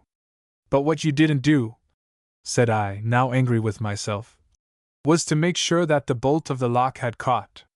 It didn't catch, and when I went there tonight the door yielded to my hand. It was a piece of pure carelessness, and if you ever do the like again. Don't talk dat way, Moss Callie, you show has been mighty good ter me, and I don't want to make you mad. I never is ter do dat trick agin. Then I told him that there was a plot on foot to steal the horses, and advised him as to the identity of the two men. He knew them both, especially did he know the prominent citizen, who, on various occasions, had invited him into the store and made him presents of pipe and tobacco, and had even hinted to him that he could find a good job for him when he grew tired of working for nothing. He had also given him whiskey, which was a contraband article in the recruiting camp. We walked along very friendly, for I was ashamed of myself for giving way to my temper. When the Negro thought I was in a sufficiently good humor, he endeavored to ease his own curiosity on a matter that had evidently been worrying him. Moss Callie, he said, who was dat little chap we tuck home to now? I don't know his name. Why do you ask? 'Cause he looks so funny and done so funny. He ain't look like no man ter me. Why, of course not. He is little more than a boy. That's the reason I made him come out of that house. He moughter been a boy, remarked Whistling Jim, after taking some time to think the matter over. He was right knock-kneed, and when he walked like de flow was burnin' his foots. I could only pretend to laugh, but I wondered at the Negro's keep observation. Seeing that I made no reply, he went on. You know what I think, Moss Callie? Dat uppity lil chap is the easy much a man easy you is a oman. Well, it may be so, I replied. He is nothing to me. Whistling Jim laughed one of his irritating laughs. Dat's so, Sue, but I tuck notice dat you help Hans wid him a mighty long time. This was intolerable, and I remarked with some severity that I proposed to make it my special business to inform Harry Herndon how his Negro had neglected his duty. Now don't do dat, Moss Callie, please, Sue. You know mighty well dat Moss Harry can't keep his temper like you does. I dunner when you been easy fractious easy you is ternight. You are the cause of it, I declared. You and no one else. First you leave the stable door unlocked, and then you say that this young fellow is either man nor boy. Did I say dat, Moss Callie? Exclaimed Whistling Jim, apparently almost as much amazed as if I had drawn a pistol on him. He stood a moment, as if trying to remember the circumstances under which the remark had been made, but he shook his head sadly. Yef I said dat, Moss Callie, I must have been dreamin'. I was mighty nigh fast asleep when we started back to now, and yef you'd a listened right close I spec you'd a hearn me a snowin'. Yef you say I said it, den I reckon I must have said it, but I want it myself, 'cause yef day ever was a grown man on top of de ground, dat chap is one. You are sharper than I thought you were, I remarked. You must be makin' fun of me, Moss Callie, 'cause dey ain't nothin' sharp 'bout knowin' a man fum a oman. Yef I didn't know de defunce I'd turn myself out to graze wid de dry cattle, and stay wid 'em all though de season. Now that's the way to talk, said I with some heartiness. But if I ever find the stable door unlocked again I'll take it for granted that you have changed your opinion about our young friend. I may leave the stable door unlocked time and time agin, remarked Whistling Jim solemnly. But I never is to believe dat boy is anything but a man.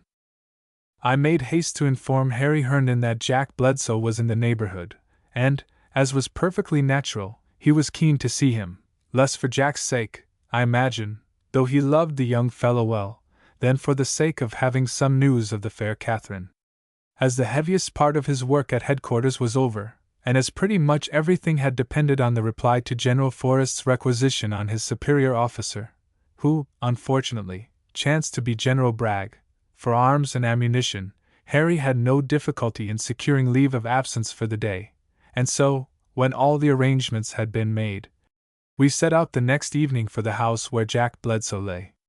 On the way, I suggested that perhaps Jack's mother and the fair cousin would probably be found there, and this possibility was in Harry's mind also, for he leaned from his horse toward me and extended his hand, uttering not a word. I gripped it with mine, and hoped that before I died I should have the opportunity of shaking another hand as true. One other I found, but only one. Jack's mother met us at the door, and not far behind her was the fair Catherine, more beautiful than ever. I saw at a glance that the ladies were expecting us, for they were rigged out in their best, which was not very bad, considering that they had been caught between the lines with a wounded man on their hands. Another face that I had expected to see was not in evidence, and whatever enthusiasm I may have felt in the beginning soon died away, and I was sorry that I had been foolish enough to accompany Harry. We were taken at once to Jack's room, and it was very evident that he was glad to see us again. He had changed a great deal. He looked older, and appeared to be worn by illness. He had been removed from the cabin on the river at a critical period, and, as a result, he was compelled to go through a long and drastic illness. He was on the high road to recovery, but I thought he would never be the same handsome Jack again, so cadaverous was his countenance, and so changed his voice. The two ladies and myself left the friends together, and went into the room that had been the parlor, where there was a brisk fire burning. The house was a very commodious country home and had evidently been built by some prosperous person whose heart and mind turned to the country after he had acquired wealth in the town. But the owner had deserted it when the Federals took possession of Murfreesboro, leaving furniture and everything to the mercy of circumstance, the cruel circumstance that goes hand in hand with war. But everything was intact. The old piano stood in the corner as glossy as if it had been newly bought, and the carpets on the floor wore a clean look, though some of them were threadbare. After a while, Harry came in search of Kate. She was more important than his wounded friend, and Mrs. Bledsoe went to take her place by Jack's bedside. This arrangement would have left me very much alone, but for the thoughtfulness of Kate, who intimated that I should find very interesting company in the next room. "Don't be afraid," she said. But I was very much afraid, I know not why, and hesitated a long time before I ventured into the room. And when I did venture to wander in casually, I was more afraid than ever, for at a window a small lady sat reading. I knew her at once for Jane Ryder, but that fact made me no bolder. On the contrary, I felt a timidity that was almost childish. It was a feeling that carried me away back to my boyhood, when I refused to go into a room where there was a company of little girls. "I beg your pardon," said I, and began to back toward the door. "Oh, no harm is done," the lady declared, closing the book, but keeping the place with her forefinger. "Did you desire to see me? Or perhaps you would see Miss Bledsoe?" "No, ma'am, that is, Miss Bledsoe is talking with a friend of mine, and I just wandered in here, having nothing else to do." "To be sure. I believe that is a custom of Southern gentlemen." "What is?" I asked, rather abruptly. "Why, to go to houses and wander from room to room until their curiosity is satisfied." I was angry, though I knew that she meant not a word she said. "Does Mrs. Bledsoe indulge in that habit?" I asked. "Habit?" I said. "Custom. Mrs. Bledsoe is a changed woman since she has lived among people who know something of the world and its ways, and who are not slave drivers." "I believe this is Miss Jane Ryder," I said. "Your memory is better than your manners," she replied, and though I tried hard to keep my temper, her words stung me to the quick. "I assure you I had not the least desire to disturb you. I came in here with the hope, though not the expectation, of finding a lad who came here last night." "He is not here," she asserted. "And if he were, he has no desire to see you. He told me something of his encounter with you, and if that is the way you treat a young lad, I wonder how you would have treated an unprotected woman." I would not trust myself to speak to her. I made her a low obeisance and retired from the room, but I was not to escape so easily. She pursued her advantage. She followed me out into the hall. "Is it true that the young man compelled you to accompany him to this house last night?" "If he told you so, madam, it is true," I replied. "After threatening to give you a strapping?" she asked. Her mood was almost exultant, though she had been gloomy enough when I first disturbed her. "If he says so, madam." "He didn't say so, but I believe he slapped your face, for it is still red." "Perhaps he did, madam." "I am no madam, I'll let you know. Why do you call me so?" "It is simply a term of respect, ma'am. Our young people are taught to be respectful to ladies." "You may be sure that the young man would have remained to see you, but I was afraid you'd run away and leave your friend." Women can be very childish sometimes, and this was pure childishness. Why, I had no idea that he bore me any ill will, I remarked. He trotted along by my side in perfect good humor when I was fetching him home. If he has any grudge against me, I do not think the fault is mine. Say to him that I apologize most humbly for any offense I may have given him. Jane Ryder was now sure that I did not connect her with the lad, was sure that I had not pierced her disguise, and she became at once very much friendlier. Her relief was apparent in voice and gesture. The truth is, she went on, the young man is very fond of you, much to my surprise. It is a strange fancy, she mused. There is no accounting for it. I believe you could prevail on him to leave his friends and go with you to the south. That is why I am keeping him away from you. I have had few friends, I said, and if you could add the young man to the list and place him above all the rest, I should be happy. But as for persuading him to desert his principles, I should never think of it, and I should think ill of him if he could be persuaded. He really thinks that you are one of the finest men he ever met, pursued Jane Ryder. He says that a young woman would be as safe from insult with you as she would be with her mother. And why not? I inquired. I thank your friend for his good opinion of me, but it is no great compliment to me to say that I should protect a woman with my life, if need be. Back yonder there are gathered 3,000 or 4,000 men, and out of that 4,000 you will not find 10 who would not do the same and think it nothing to boast of. I wouldn't trust them, she declared. Would you trust me? I asked. The words were out of my mouth before I could recall them. They meant more than she would think, or than she would care for them to mean. I certainly would, she said, clenching her hands in a strange little gesture. I thank you for saying that much, I declared. The time may come, not soon, perhaps, when I shall have to ask you to trust me. Soon or late, she replied. My answer will be the same. I never was more shaken with the excitement of temptation than at that moment. She must have known it. They say women are quick at reading the thoughts of a man, but, instead of drawing away from me, she drew nearer. In another instant I should have seized her in my arms, the pale and lonely creature, but just then the sound of footsteps came along the hall, and I heard the happy laughter of Catherine Bledsoe. I had raised my arms, but now I lowered them, and she had seized my hand. Goodbye, she said, and as soon as she could tear her hand from mine she was gone by another door, and Harry and her companion came plump upon me standing in the hallway, gazing at the door through which Jane Ryder had disappeared. Then I turned and gazed at them, first at one and then at the other. What have you done with her? Inquired Kate, with just a shade of solicitude in her voice. Oh, I hope you haven't hurt her, she cried. She has the tenderest heart in the world. Hurt her? Hurt her? It was all that I could say, and then all of a sudden I came to myself and stood there laughing very foolishly. She ran away, I explained. I don't know why. I am sure I didn't want her to go. Whereupon Kate fell to laughing, and kept it up until the tears came into her eyes. Oh, men are such simpletons, she exclaimed. I don't know what I should do for amusement if I didn't see the lords of creation once in a great while.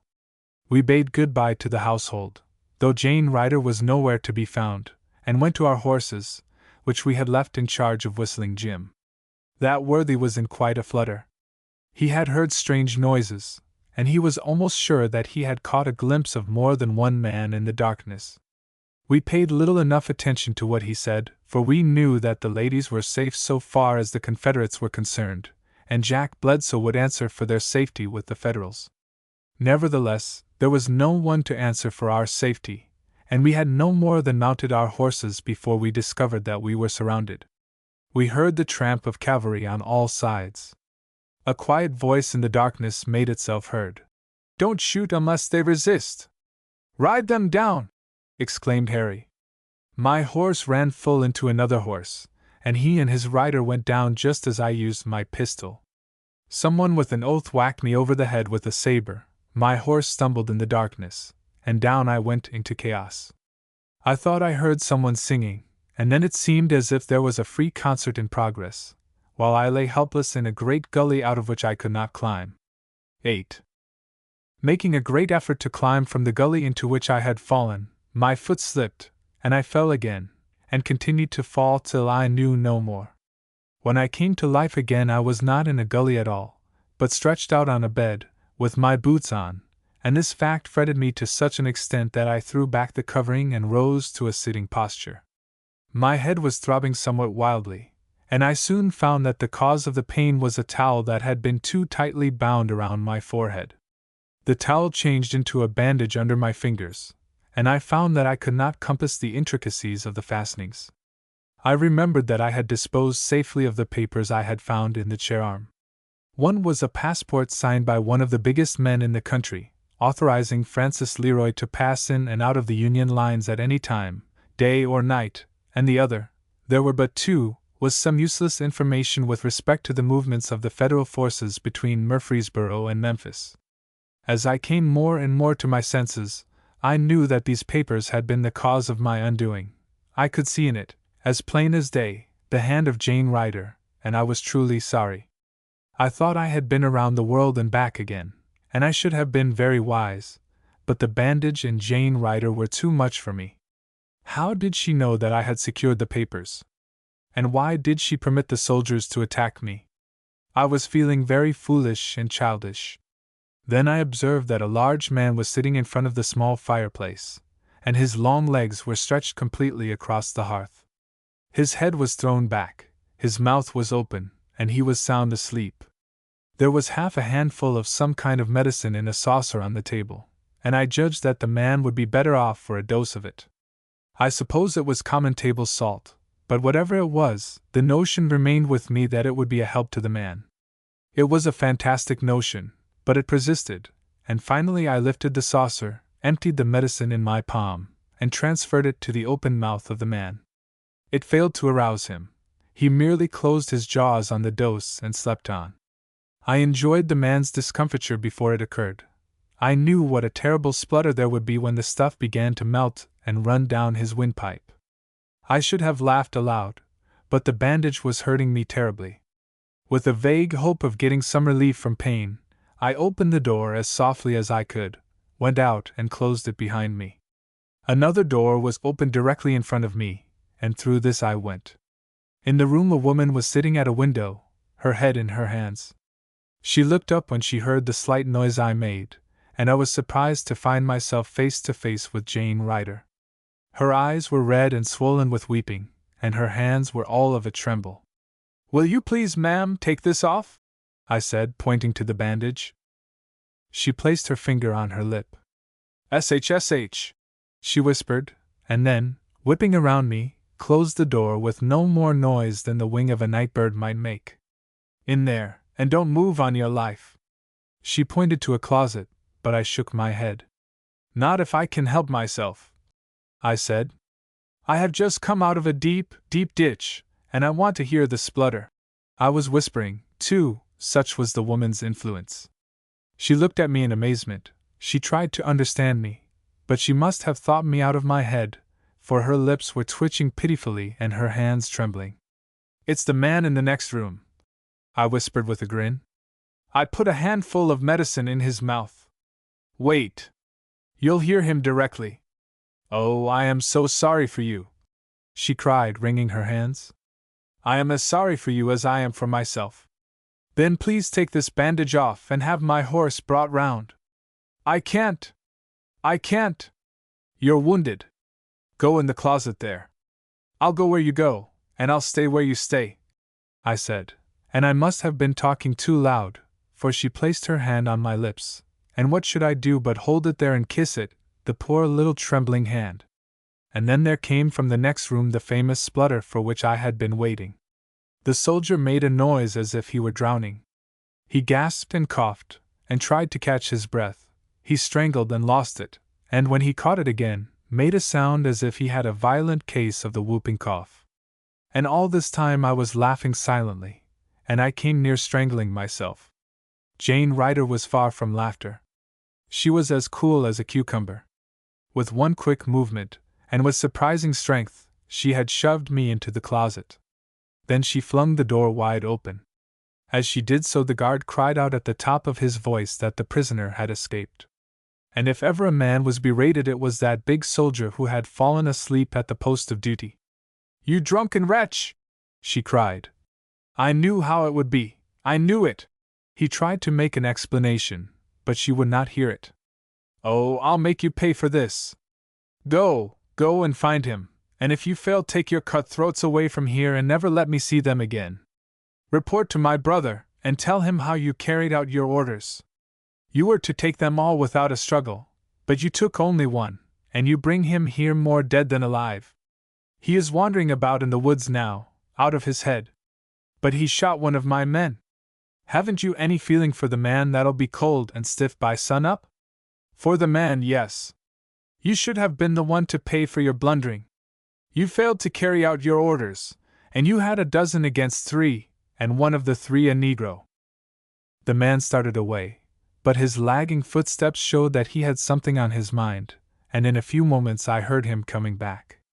"'Tain't no use to hunt for the man in the dark, and by sunup his friends'll be buzzin' around here worse'n a nest of hornets. We are going back, he repeated, "and you may report what you please." Then the man went away, mumbling and mouthing to himself. As for me, I should have preferred to go with him. Pretty much everything is fair in war, and Jane Ryder was on the Union side. She knew of the ambuscade and had not told me. It was her duty not to tell. She would have made no sign if we had been going to our deaths. I have never felt more depressed in my life than I did at that moment. Something had slipped from under me, and I had nothing to stand on. I came out of the closet both angry and sorry.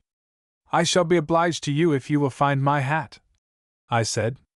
I tried hard to hide my real feelings, and with anyone else the effort would have been successful, but she knew. She came and stood by me and caught me by the arm. "Where would you go?" There was a baffled look in her eyes, and her voice was uneasy. "Call your man," I said. "I will go with him. It is not his fault that he cannot find me. It is not his fault that I am hiding here in a woman's closet. Nor shall he be punished for it. Your hat is not here," she declared. "It must be where you fell. Do you know," she cried, "that you have killed a man? Do you know that?" Her tone was almost triumphant. "Well, what of that?" I asked. "You set them on us, and the poor fellow took his chance with the rest. Gladly would I take his place. My head was hurting and I was horribly depressed." She had turned away from me, but now she flashed around with surprising quickness. "You are the cause of it all, yes, you! And oh, if I could tell you how I hate you! If I could only show you what a contempt I have for you!" She was almost beside herself with anger, passion, I know not what. She shrank back from me, drew in a long breath, and fell upon the floor as if a gust of wind had blown her over, and then I began to have a dim conception of the power that moved and breathed in the personality of this woman. She fell, gave a long, shivering sigh, and, to all appearance, lay before me dead. In an instant I was wild with remorse and grief. I seized a chair and sent it crashing into the hallway to attract attention. To this noise I added my voice, and yelled for help with lungs that had aroused the echoes on many a hunting field. There were whisperings below, and apparently a hurried consultation, and then a young woman came mincing up the stairs. I must have presented a strange and terrifying spectacle with my head bandaged and my wild manner, for the woman, with a shriek, turned and ran down the stairs again. I cried again for someone to come to the aid of the lady, and presently someone called up the stairs to know what the trouble was. "Come and see," I cried. "The lady has fainted, and she may be dead." I went into the room again, and, taking Jane Ryder in my arms, carried her into the next room and laid her on the bed. There was a pitcher of water handy, and I sprinkled her face and began to chafe her cold hands. After what seemed an age, the landlord came cautiously along the hall. "Call the woman," I commanded. "Call the woman, and tell her to come in a hurry." This he did, and then peeped in the room, taking care not to come inside the door. "What is the matter?" he said uneasily. "Can't you see that the lady is ill?" I answered. The woman, 2 women, indeed, came running in response to his summons. Go in there and see what the trouble is. See if he has killed her. I told her he was dangerous. You shall pay for this, he said, shaking a threatening hand at me, though he came no farther than the door. You think she has no friends and that you may use her as you please. But I tell you she has friends, and you will have to answer to them. Why talk like a fool?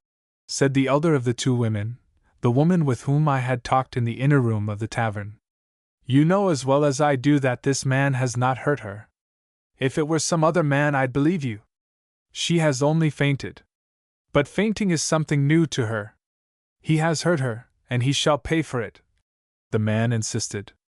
And I tell you, the woman repeated, that he has not harmed a hair of her head. If he had, do you think I'd be standing here denying it? Don't you know what I'd be doing? If I am wrong, I am quite ready to apologize. I was excited, was beside myself. I want none of your apologies, I said to the man. I have a crow to pick with you, and I'll furnish a basket to hold the feathers. It is better to bear no malice, remarked the younger woman calmly. The Bible will tell you so. It is better to tell me the cause of the trouble, interrupted her elder.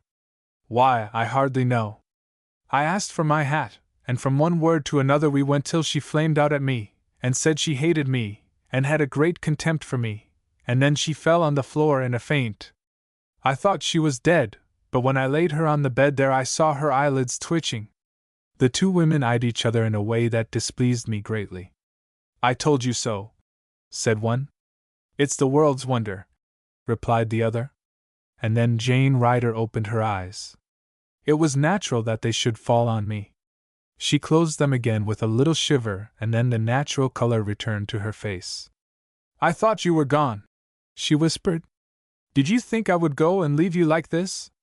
Do you really think I am a brute, that I have no feeling? She closed her eyes again, as if reflecting. But I told you I hated you. Didn't you hear me? Couldn't you understand? Perfectly, I replied. I knew it before you told me, but even so, could I go and leave you as you were just now? Consider, madam. Put yourself in my place, I who have never done you the slightest injury under the blue sky.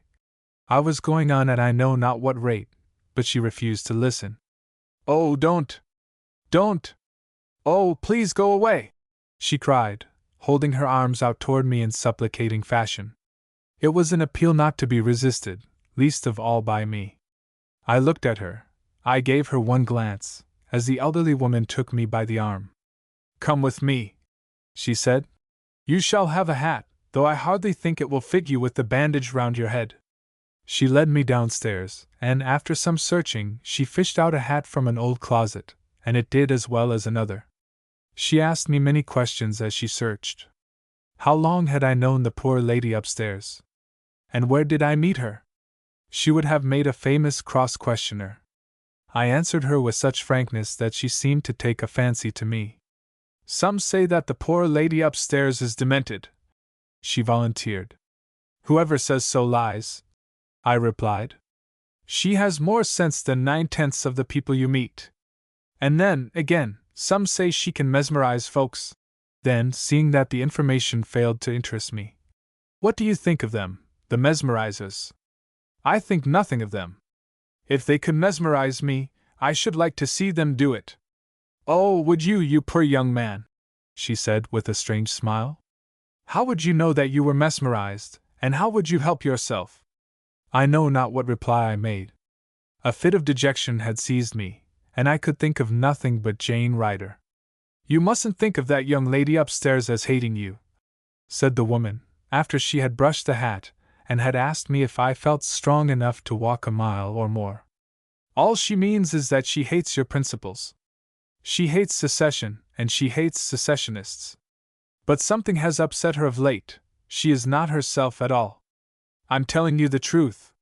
She hates me, you may depend on that, but her hate makes no difference to me. I love her, and I'd love her if she were to cut my throat. Is that true? Are you honest? May I tell her so sometime, not now, but sometime when you are far away? To what end? I asked. She would tear her hair out if she knew it. She would never be happy again. You don't happen to love her well enough to join her side, do you? This question was put hesitatingly, and, as I thought, with some shy hope that it would receive consideration. Madam, you have tried to be kind to me in your way, and therefore I will say nothing to wound your feelings. But if a man were to ask me that question, he would receive an answer that would prevent him from repeating it in this world. Humpty Dumpty jumped over the wall, exclaimed the woman with a laugh. I knew what you'd say, but I had my reasons for asking the question. You must go now, and bear in mind, she went on with a sudden display of feeling, that the war has made such devil's hags of the women, and such devil's imps of the men, that everything is in a tangle. You'll know where you are when you go in the next room. And you must forgive me. I am Jane Ryder's mother. And sure enough, I was in the tavern in the woods, and sitting by the hearth was Whistling Jim. To say that he was glad to see me would hardly describe the outward manifestation of his feelings. Someone in the camp, he didn't know who, had sent him word that he'd find me at this house, and he had been waiting for more than an hour, the last half of it with many misgivings. He and Harry had escaped without any trouble, and my horse had followed them so closely that they thought I was on his back. But when they saw that he was riderless, they thought that I had either been captured or killed. Once at camp, Harry Herndon drummed up as many of the independents as would volunteer, and they had gone in search of me. Whistling Jim heard them riding along the road as he was coming to the tavern. The faithful Negro had 100 questions to ask, but I answered him in my own way. I was determined that none but those directly concerned should ever know that I had been held a prisoner or that Miss Ryder had a hand in the night's work, and I wished 1,000 times over that I had not known it myself. The old saying, worn to a frazzle with repetition, came to me with new force, and I was sadly alive to the fact that where ignorance is bliss 'tis folly to be wise. The night was now far advanced, and once at my quarters I flung myself on the rude bed that had been provided for me, and all the troubles and tangles in this world dissolved and disappeared in dreamless slumber. When morning broke I felt better. My head was sore, but the surgeon removed the bandage, clipped the hair about the wound, took a stitch or two that hurt worse than the original blow, and in an hour I had forgotten the saber cut. Singular uneasiness pervaded my thoughts. More than once I caught myself standing still as if expecting to hear something. I tried in vain to shake off the feeling, and at last I pretended to trace it to feverishness resulting from the wound in the scalp. But I knew this was not so. I knew that one of the great things of life was behind it all. I knew that I had come to the hour that young men hope for and older men dread. I knew that for good or evil my future was wrapped in the mystery and tangle of which Jane Ryder was the center. My common sense tried to picture her forth as the spider waiting in the center of her web for victims, but my heart resented this and told me that she herself had been caught in the web and found it impossible to get away. I wandered about the camp and through the town with a convalescence certificate in my pocket and the desperation of a lover in my heart, and at the very last, when night was falling, it was Jasper Goodrum, of the Independents, who gave me the news I had been looking for all day. You'd better pick up and go with us, Shannon. Our company is going to raid the tavern tonight, and tomorrow we take the road. Oh, you are not hurt bad, he said, trying to interpret the expression on my face. You can go, and I think I can promise you a little fun. They say a spy is housed there, and we propose to smoke him out tonight. Get your horse. We start in half an hour. He went off down the street, leaving me staring at him open-mouthed. When he was out of sight I turned and ran toward the camp as if my life depended on it. 9. I knew no more what I intended to do than the babe unborn. What I did know was that Jane Ryder was in that house, in all probability, and that fact stung me. She had aided me to escape, even though she had had a hand in my capture, and I felt that the least I could do would be to take her away from there, willingly if she could come, forcibly if she hesitated. On the way to the camp I met Whistling Jim, and he stopped me. He was astride his horse and leading mine. "Dey are gwine on a ride now terracly, Mas Callie, and I load maybe you'd want ter go long wid For answer I swung myself on my horse and, bidding the Negro to follow if he desired, put spurs to the sorrel and went flying in the direction of the tavern. I did not turn my head to see whether Whistling Jim was following, but rode straight ahead. It strikes me as curious, even yet, that the darkness should have fallen so suddenly on that particular day. When Gudrun spoke to me, I supposed that the sun was still shining. When I turned into the road that led to the house, it was dark. I reached the place in the course of a quarter of an hour, and as I leaped from my horse, I heard the Negro coming close behind me. I waited for him to come up and dismount, and then I bade him knock at the door, and when it was opened, I told him to stand by the horses. The door was opened by the woman who had spoken so kindly with me. "You here again?" she cried with an air of surprise. "You would make it very hard for her if she were here, but I think she is gone. You'll not see her again, my dear, and I, for one, am glad of it. There's no one here but myself and my son." "Your son is the one I want," I replied. "Tell him to come at once. I have news for him." The woman had no need to call him, however, for the inner door opened as I spoke, and out came Jane Ryder in the garb of a man, cloak, boots, and all. I had an idea that she would shrink from me or show some perturbation, but I was never more mistaken in my life. In a perfectly easy and natural manner, the manner of a young man, she came up and held out her hand. "I think this is Mr. Shannon. Miss Ryder told me your name. I have to thank you for some recent kindness to her." I shook her hand very cordially, saying that nothing I could do for Miss Ryder would be amiss. "As it happens," I went on, "I can do something for you now. Will you come with me?" For one fleeting moment her woman's hesitation held her, and then her woman's curiosity prevailed. "With pleasure," she said. As we started for the door, the woman interfered. "I wouldn't go with him," she declared with some bluntness. "You don't have to go, and you shan't. You don't know what he's up to." This failed to have the effect I feared it would. "Don't you suppose I can take care of myself, Mother?" "I know what I know," replied the woman, sullenly, "and it wouldn't take much to make me tell it." "Then, for heaven's sake, say what you have to say and be done with it," I exclaimed. "Only a very few minutes lie between this person and safety. If you have anything to tell, out with it. Your blue eyes and baby face fooled me once, but they'll not fool me again." "You know more than you pretend to know," said the woman.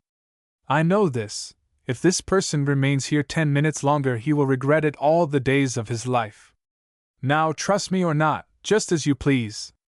If he is afraid to come with me, let him say so, and I will bid him farewell forever and all who are connected with him. Do you trust me?" I turned to Jane Ryder and held out my hand. "I do," she replied. She came nearer, but did not take my hand. "Then, in God's name, come with me," I cried. She obeyed my gesture and started for the door.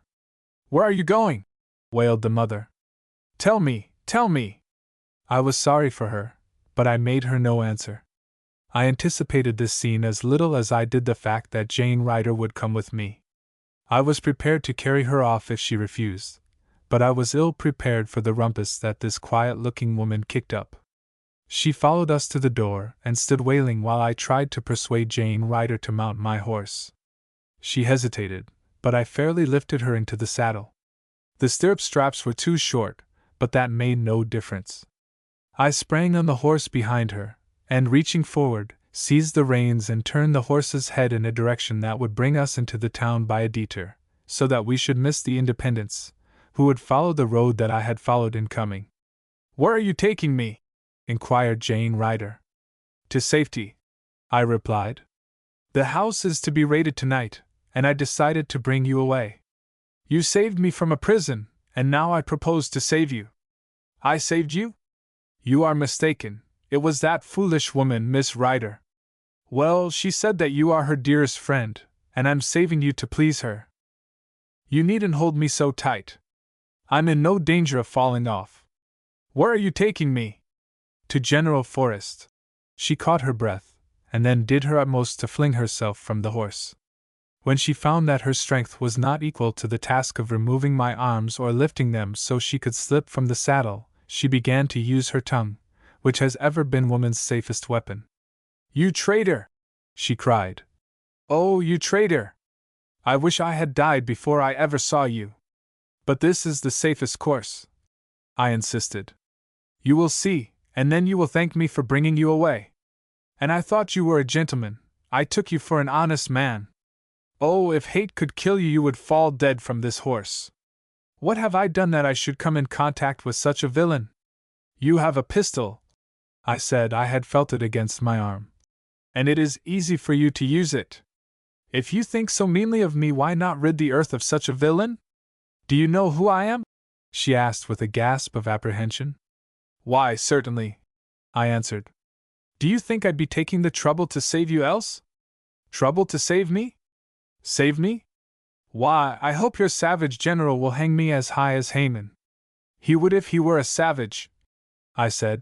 And he would if you were a man. And he may put you in prison as it is. You would certainly go there if captured by the 40 thieves. I am taking one chance in 1,000. But better for you to be in prison, where you will be safe, than for you to be going around here masquerading as a man and subjecting yourself to the insults of all sorts of men. You are the only man that has ever insulted me. Do you hear? You, gentleman, she hissed. Can't you see that I despise you? Won't you believe it? Does it make no difference? Not the least in the world, I replied.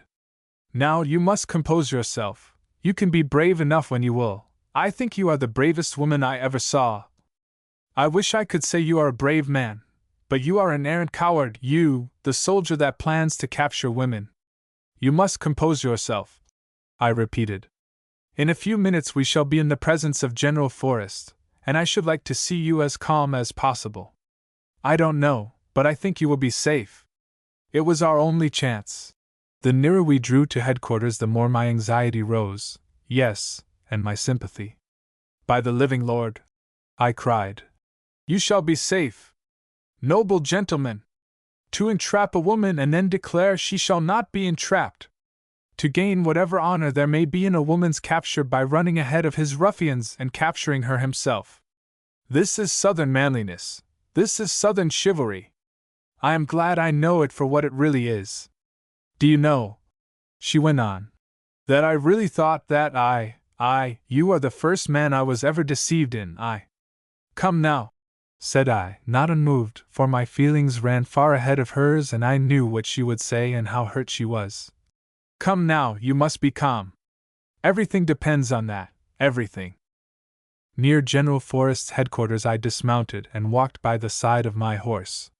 Then when Whistling Jim came up, and I would have helped her from the saddle. Don't touch me, she exclaimed. She jumped from the saddle to the ground and stood before me, and for the first time I was ashamed and afraid. This way, I said. Then to the guard at the door. Private Shannon, of Captain Forrest's company, to see the general. He's right in there, said the guard with good-natured informality. I rapped at the inner door, and heard the well-known voice of General Forrest bidding me to enter. I saluted, and he made some motion with his hand, but his eye wandered over me and rested on my companion. Then, after a moment, they returned to me. What's the matter, Shannon? I have brought to you here one who came to my rescue last night when I had been captured by a scouting party. We had gone to see the young fellow who, you will remember, was wounded in our last affair at the river. You saw him in the cabin. He was carried away the next day by his friends, but grew so ill that he could be taken no farther than the house on the turnpike 2 miles from town. You didn't let him get you just dry so, did you? He asked. And then I gave him the details of the affair from beginning to end. I thought Herndon was mighty keen to go, he remarked with a laugh. You say this young fellow fixed it so you could get away? And then you went back and captured him? That don't look fair, does it? He regarded me with serious countenance. It is a lady, General, and I did not want her to fall in rough hands. He uttered an exclamation of impatience and surprise, and made an indignant gesture. Now, look here, Shannon, that is a matter that I won't tolerate. I've a great mind to. He paused, hearing the voice of his wife, who was visiting him. Go back in there and tell Mrs. Forrest to come in here a minute, and do you stay out till I call you. I'm going to look into this business, and if it ain't perfectly square all the way through, you'll pay for it. I hunted for Mrs. Forrest, hat in hand, and soon found her.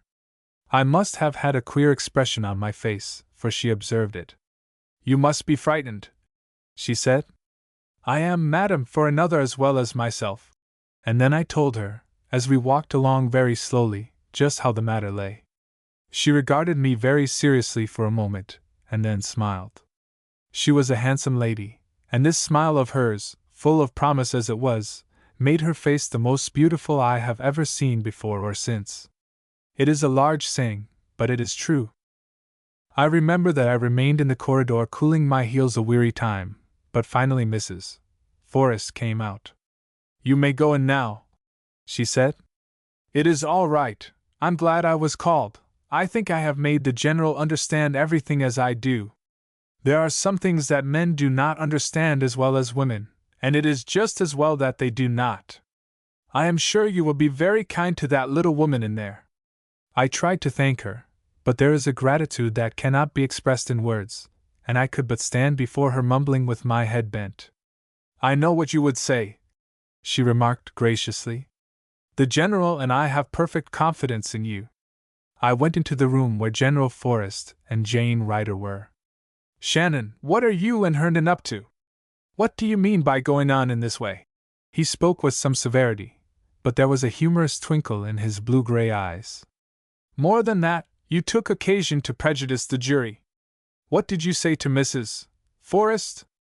"I simply asked her to be kind to the lady in here." "Well, she was all of that," said the General. "And she threatened me with her displeasure if I wasn't kind to you, and as she's the only human being that I'm really afeard of, I reckon I'll have to let you off this time." "Oh, you needn't look so smiling. You are to be punished, and that heavily. You are to be responsible for this young woman.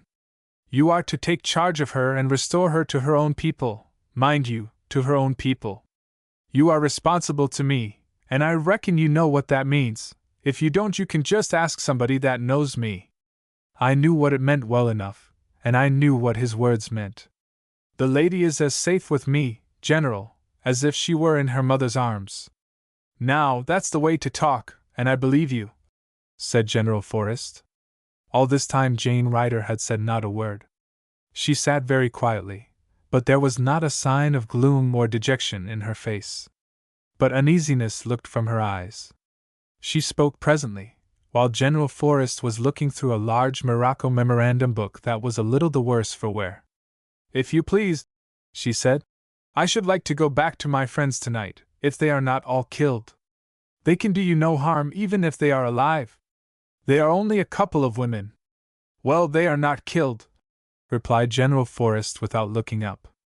"The men make war on me and do a lot of damage, but I don't make war on them. I'm letting you off on a technicality, Miss Ryder. You are not a spy, you have never been inside my lines until tonight, and yet you were in a fair way to find out a good many things that the other side would like to know."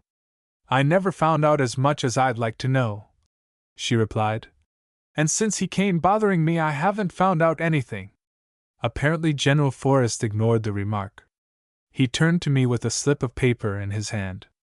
"You'll have to change your name, Shannon. This passport is made out to someone else. Read it." He handed it to me, and I read aloud. "The bearer of this, Captain Francis Leroy, is authorized to pass in and out the federal lines, night or day, without let or hindrance." It was signed by a great man at Washington and countersigned by one almost as great. "Why, that belongs to me," said Jane Ryder. "Where did you find it?" "I reckon it's just a duplicate," said the General, smiling. "I've had it some time." A little frown of perplexity appeared above Jane Ryder's eyes, and if it had never gone away until she solved the mystery of this passport, it would have been there yet, for either one of us ever knew where General Forrest obtained the precious document. "You will want to go out of my lines, Shannon, and you'll want to come back, so I'll fix it up for you." He went into the next room and dictated to an orderly, and presently brought me a paper signed with his own name, and I have it yet. Everything was ready for us to take our leave, and we did so. "You are a different man from what I thought you," said Jane Ryder to General Forrest. "And I have to thank you for your kindness and consideration. It ain't what people think of you, it's what you are that counts," replied General Forrest. I have thought of this homely saying hundreds of times, and it rings truer every time I repeat it to myself. It covers the whole ground of conscience and morals. As I was going out, Jane Ryder being in advance, the General said to me again, "Don't make no mistake about what I mean. You are responsible to me for the safety of that young lady. I believe in you, but I may be wrong. If I am wrong, you just as well go out and hang yourself and save me the trouble. You needn't worry about me, General. I can take care of myself," declared Jane Ryder. We went out of the house and came to where Whistling Jim was holding the horses. I dismissed him then and there, and told him to put his horse in the stable and have plenty of feed for mine. But Jane Ryder, for reasons of her own, preferred to walk, so that Whistling Jim went away with the 2 horses and we were left to ourselves. I remember that I said very little during that long walk, and all the burden of the conversation fell on the young woman.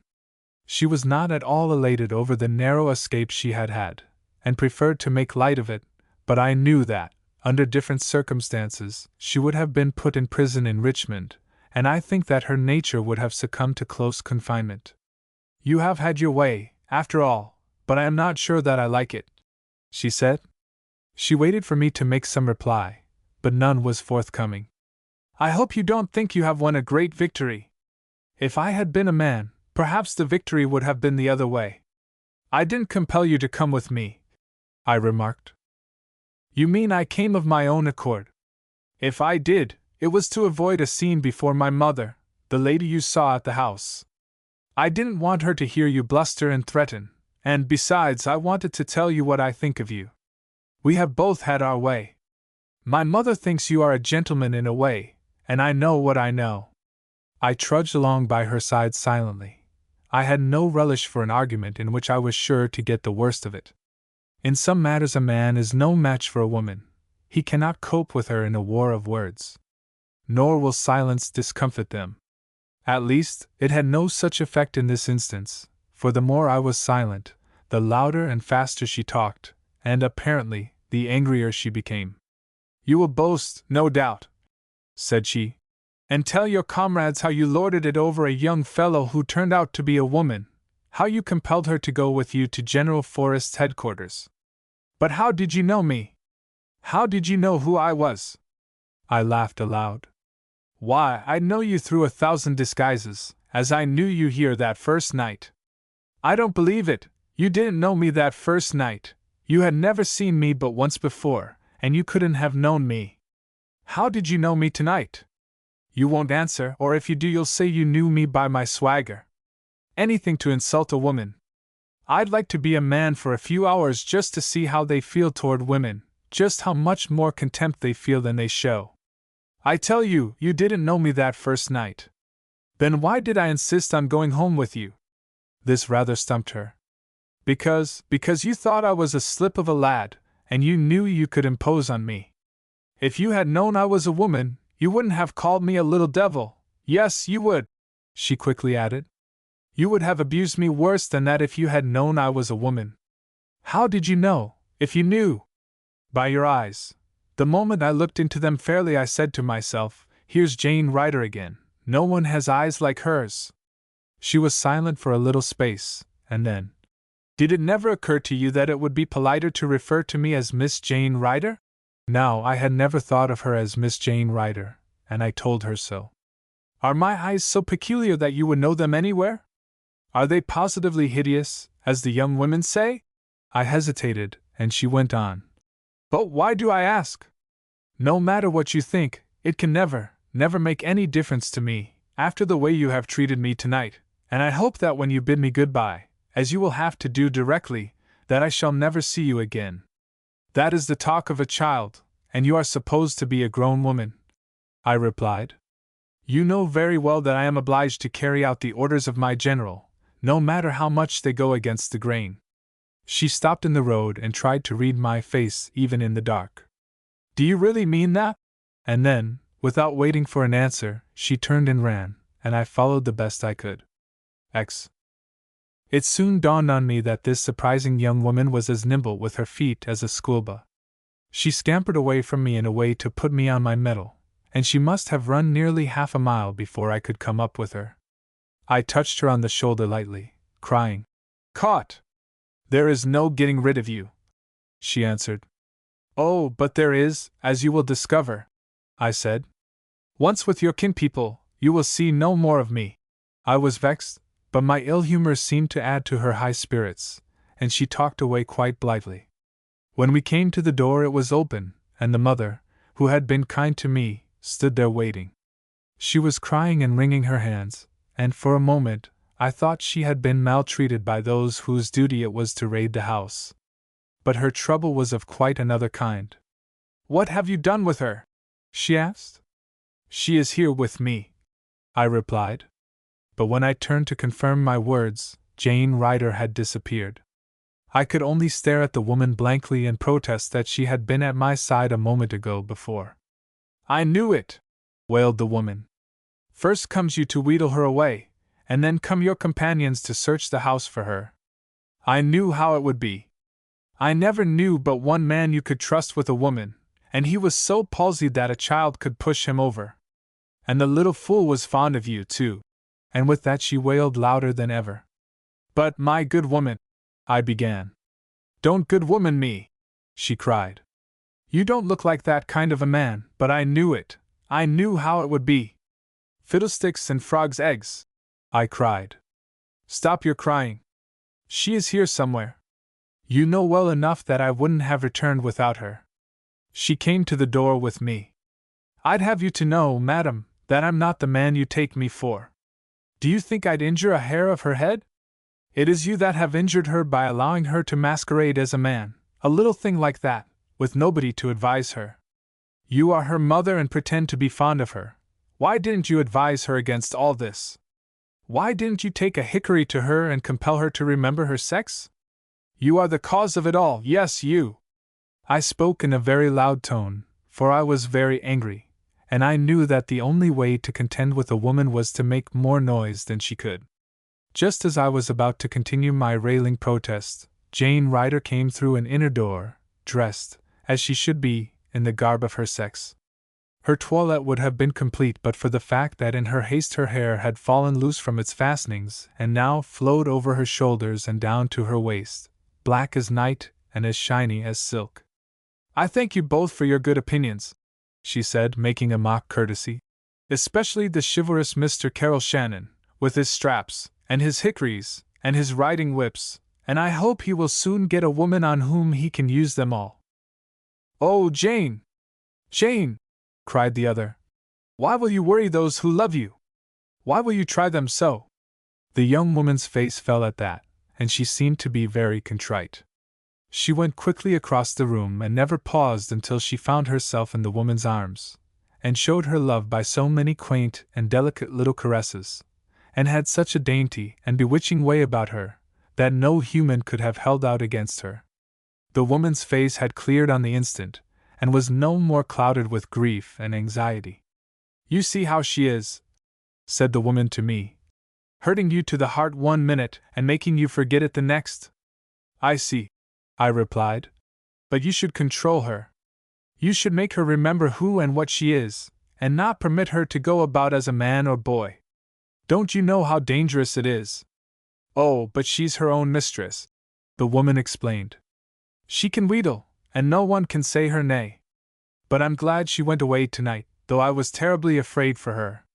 She had no more than got out of hearing before there came a pack of troopers, and nothing must do but they must search the whole house from top to bottom. They were hunting for Leroy, too, and if she had been here there would have been trouble." "What did I tell you?" I exclaimed. "I captured her ahead of them, carried her to General Forrest, and now she is my prisoner. I am responsible for her.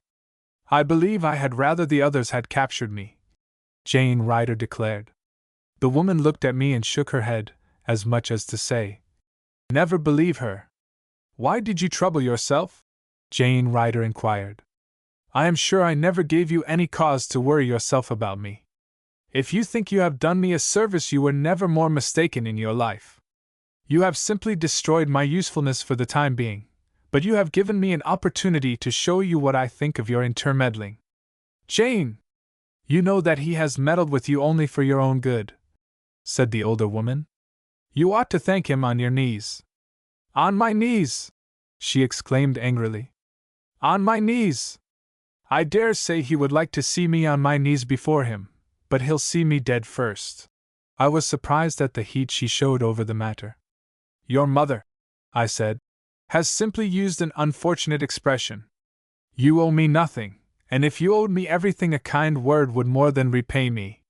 She bit her lip, but made no reply.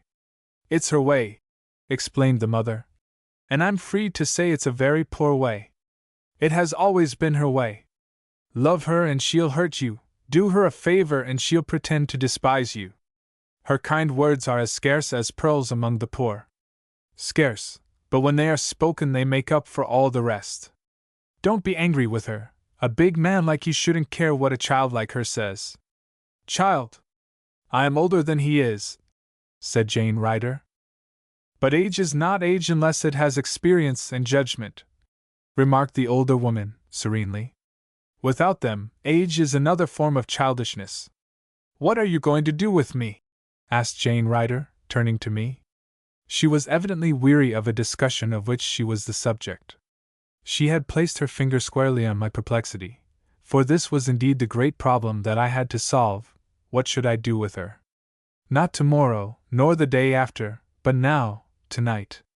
The question had occurred to me a dozen times, but I had put it aside, trusting its solution to the moment when it could be no longer postponed. I hesitated so long that both of the women sat staring at me. You have not answered my question, said Jane Ryder, and it is important that I should know. I might give you your parole for the night, I answered. You persist in regarding me as your prisoner? I have my orders, I replied. You know that as well as I do. Thank you for your information. Good night. And she was gone before I could say a word, even if I had known what to say. All I could do was to stare blankly at the door through which she had disappeared. I had known all along that if she once took the matter in her own hands I should be powerless, for she was a woman, and such a woman. I could no more hold her prisoner against her will than I could fly. My whole nature revolted at the thought of it. She was a woman, a dangerous woman, no doubt, but still a woman, and that settled it for me. And then, after I had looked at the door long enough to stare it out of countenance, if it had had one, I turned to the mother and stared at her. There was just the shadow of a smile hovering around her lips, and it nettled me. She is parading as a man, I said, and I think I shall treat her as one. A man can be rapped on the head, tied up, and bundled about, without regard for his comfort. And yet, said the mother, with her knowing smile, you wouldn't hurt a hair of her head, nor give her a moment's discomfort. She made this statement with so much complacency that I was more than irritated. I was vexed. If you knew me, I declared, you wouldn't say that. I have no patience with women who try to play the man. I know you well enough to say what I have said, she replied. You have a face that tells no lies, and more's the pity. Where has she gone? I inquired. That I can't tell you, the mother replied. But it would be the wonder of the world if she had gone to bed. We who love her have no power to control her. She needs a stronger hand than ours. I could tell you something if I would, she remarked presently. But it would be like feeling my way in the dark, and I dare not.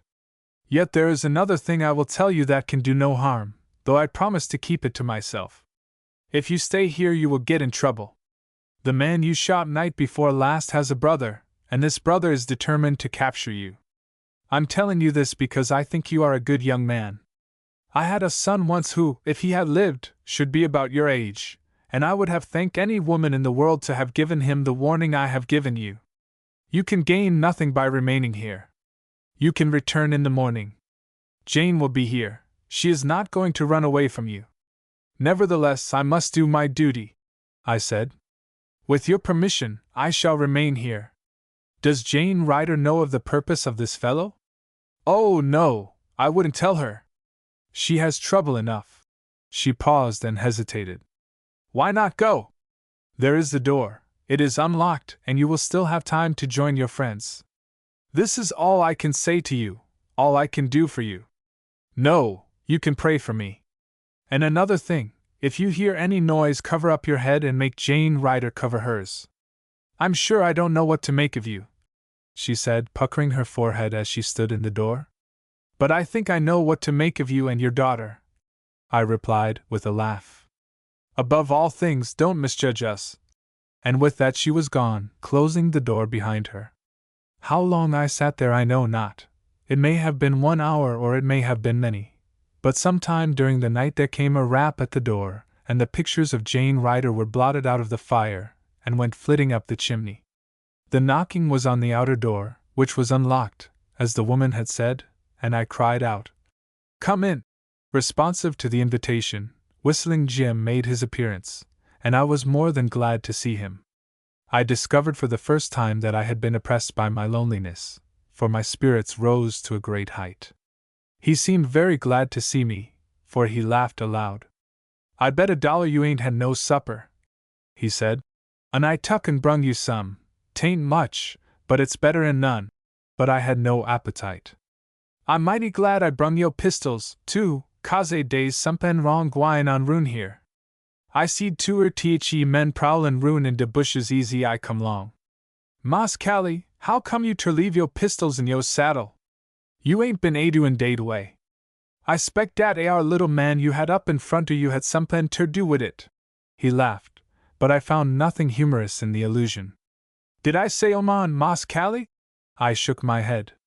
"'Cause ef I did, it slipped out to dry so. I was comin' atter you anyhow, but Mas' Harry hollered at me and told me fair ter fin you and say dat de troops gwinneter move in de mornin' and our comp New York starts fust." I nibbled the food he had brought me, with some particularly heavy thoughts in regard to the course we were to take. Yesterday I was a boy, and a very foolish one, but today I felt myself to be a man.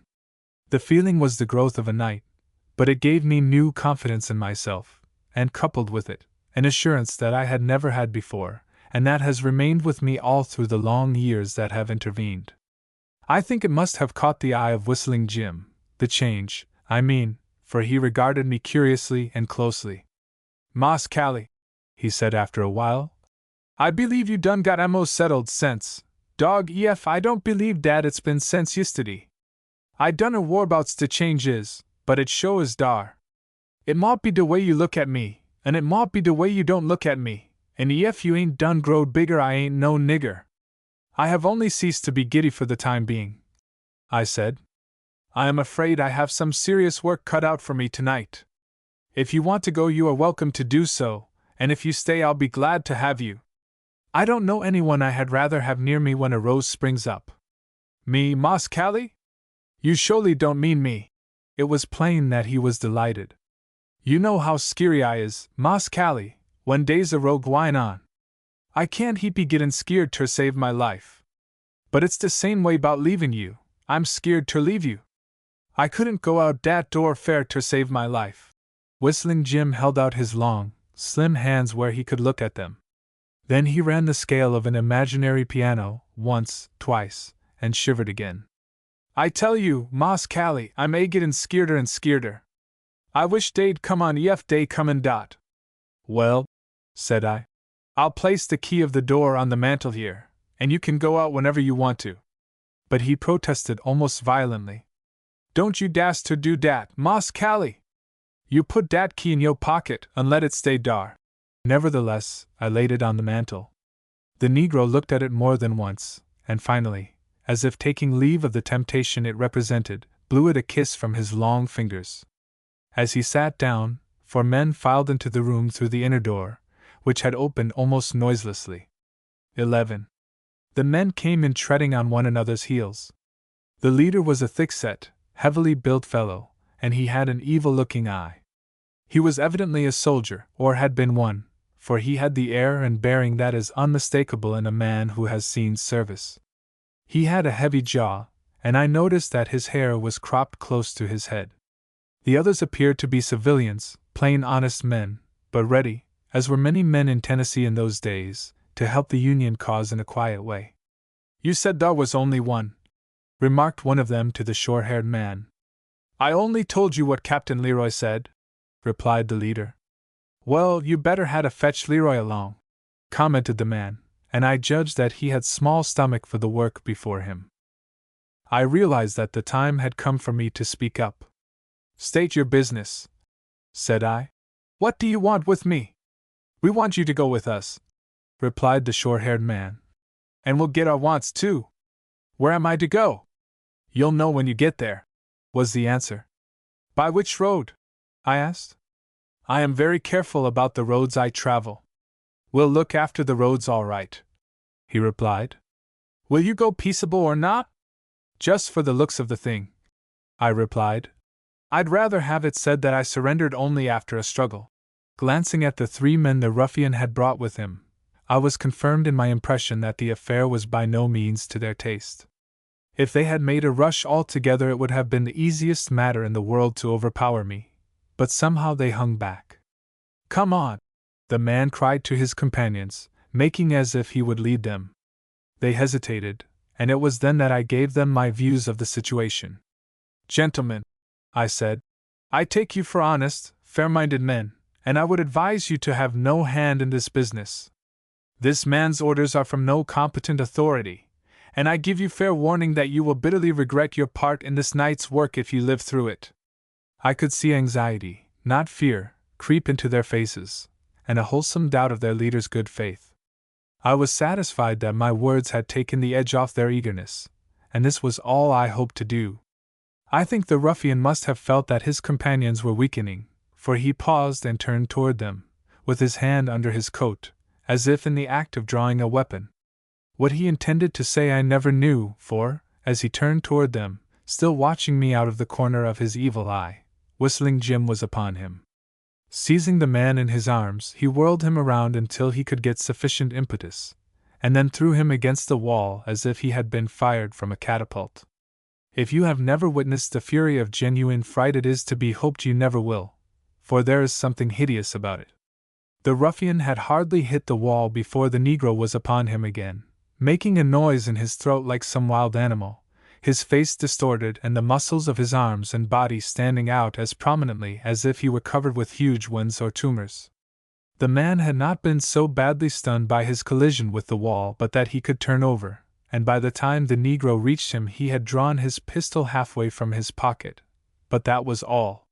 Whistling Jim seized the hand and held it, and using his head as a battering ram, jammed it into the man's stomach and into his face. Then he dragged the limp body toward the fireplace, crying, "Get out the way, Moss Callie! I'm gwine ter put him whar he can't pester nobody else. Ef I don't he sure will shoot me, 'cause I done seed his pistol." While the Negro was thus engaged with the most dangerous of the men, it is not to be supposed that I was idle. The 3 companions of the ruffian started to his aid when Whistling Jim began operations, their hesitation suddenly turning into indignation when they beheld the spectacle of a Negro assaulting a white man. The foremost went down under the chair with which I struck him, the second one tripped over the fallen body and also went down with my assistance. The third man suddenly found the frame of the well-made chair fitting around his neck like the yoke of an ox.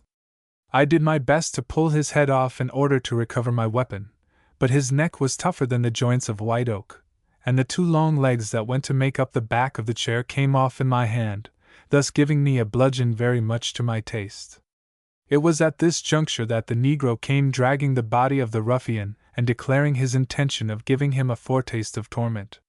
My anger was of such a blind and unreasoning sort that I had no objections to the horrible proceeding, and if there had been no sudden diversion I should, in all probability, have aided him in carrying out his purpose. But there came a tremendous knocking at the door, and I could hear someone rapping and kicking at the panels trying to force an entrance. So I laid a restraining hand on the Negro and bade him drop the almost lifeless body. Giving him one of the chair legs, and bidding him keep an eye on the 3 men, who evidently had had enough of the rough things of life, I went to the door. The key was in a position to reflect the light, and I had the door open in a moment, but whoever had rapped to get in seemed to have changed his mind. No one came in and no one made an effort to enter, but in another moment I heard the voice of Jane Ryder. "Run! Run!" she cried. "Run, if you want to escape! The backyard is full of Union soldiers." But I thought that this was only a ruse on the part of the little lady to get rid of me, and instead of getting away, as I should have done, I stepped out into the hallway. The sight that I saw filled me with indignation, for there stood Jane Ryder, leaning against her mother, and rigged out in the toggery of a man. I took her by the arm, and I must have gripped it roughly, for she winced. "If you know what is good for you," I said very sternly, "you will get yourself out of this wretched garb and throw it in the fire. Will you go?" "How can I go when you are holding me?" she asked piteously. I released her, and she went up the stairway sobbing. Halfway up the stairs, she turned to me. "You will be sorry you didn't go when I told you. You couldn't go now if you wanted to." And with that she disappeared. I could have cracked my silly pate at the sight of her weeping. I felt a hand on my arm, and found her mother standing at my side, laughing softly.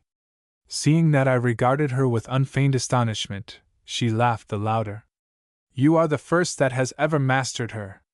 She is beyond me. When I married my second husband, she declared that I had sold my interest in her for a pair of side whiskers."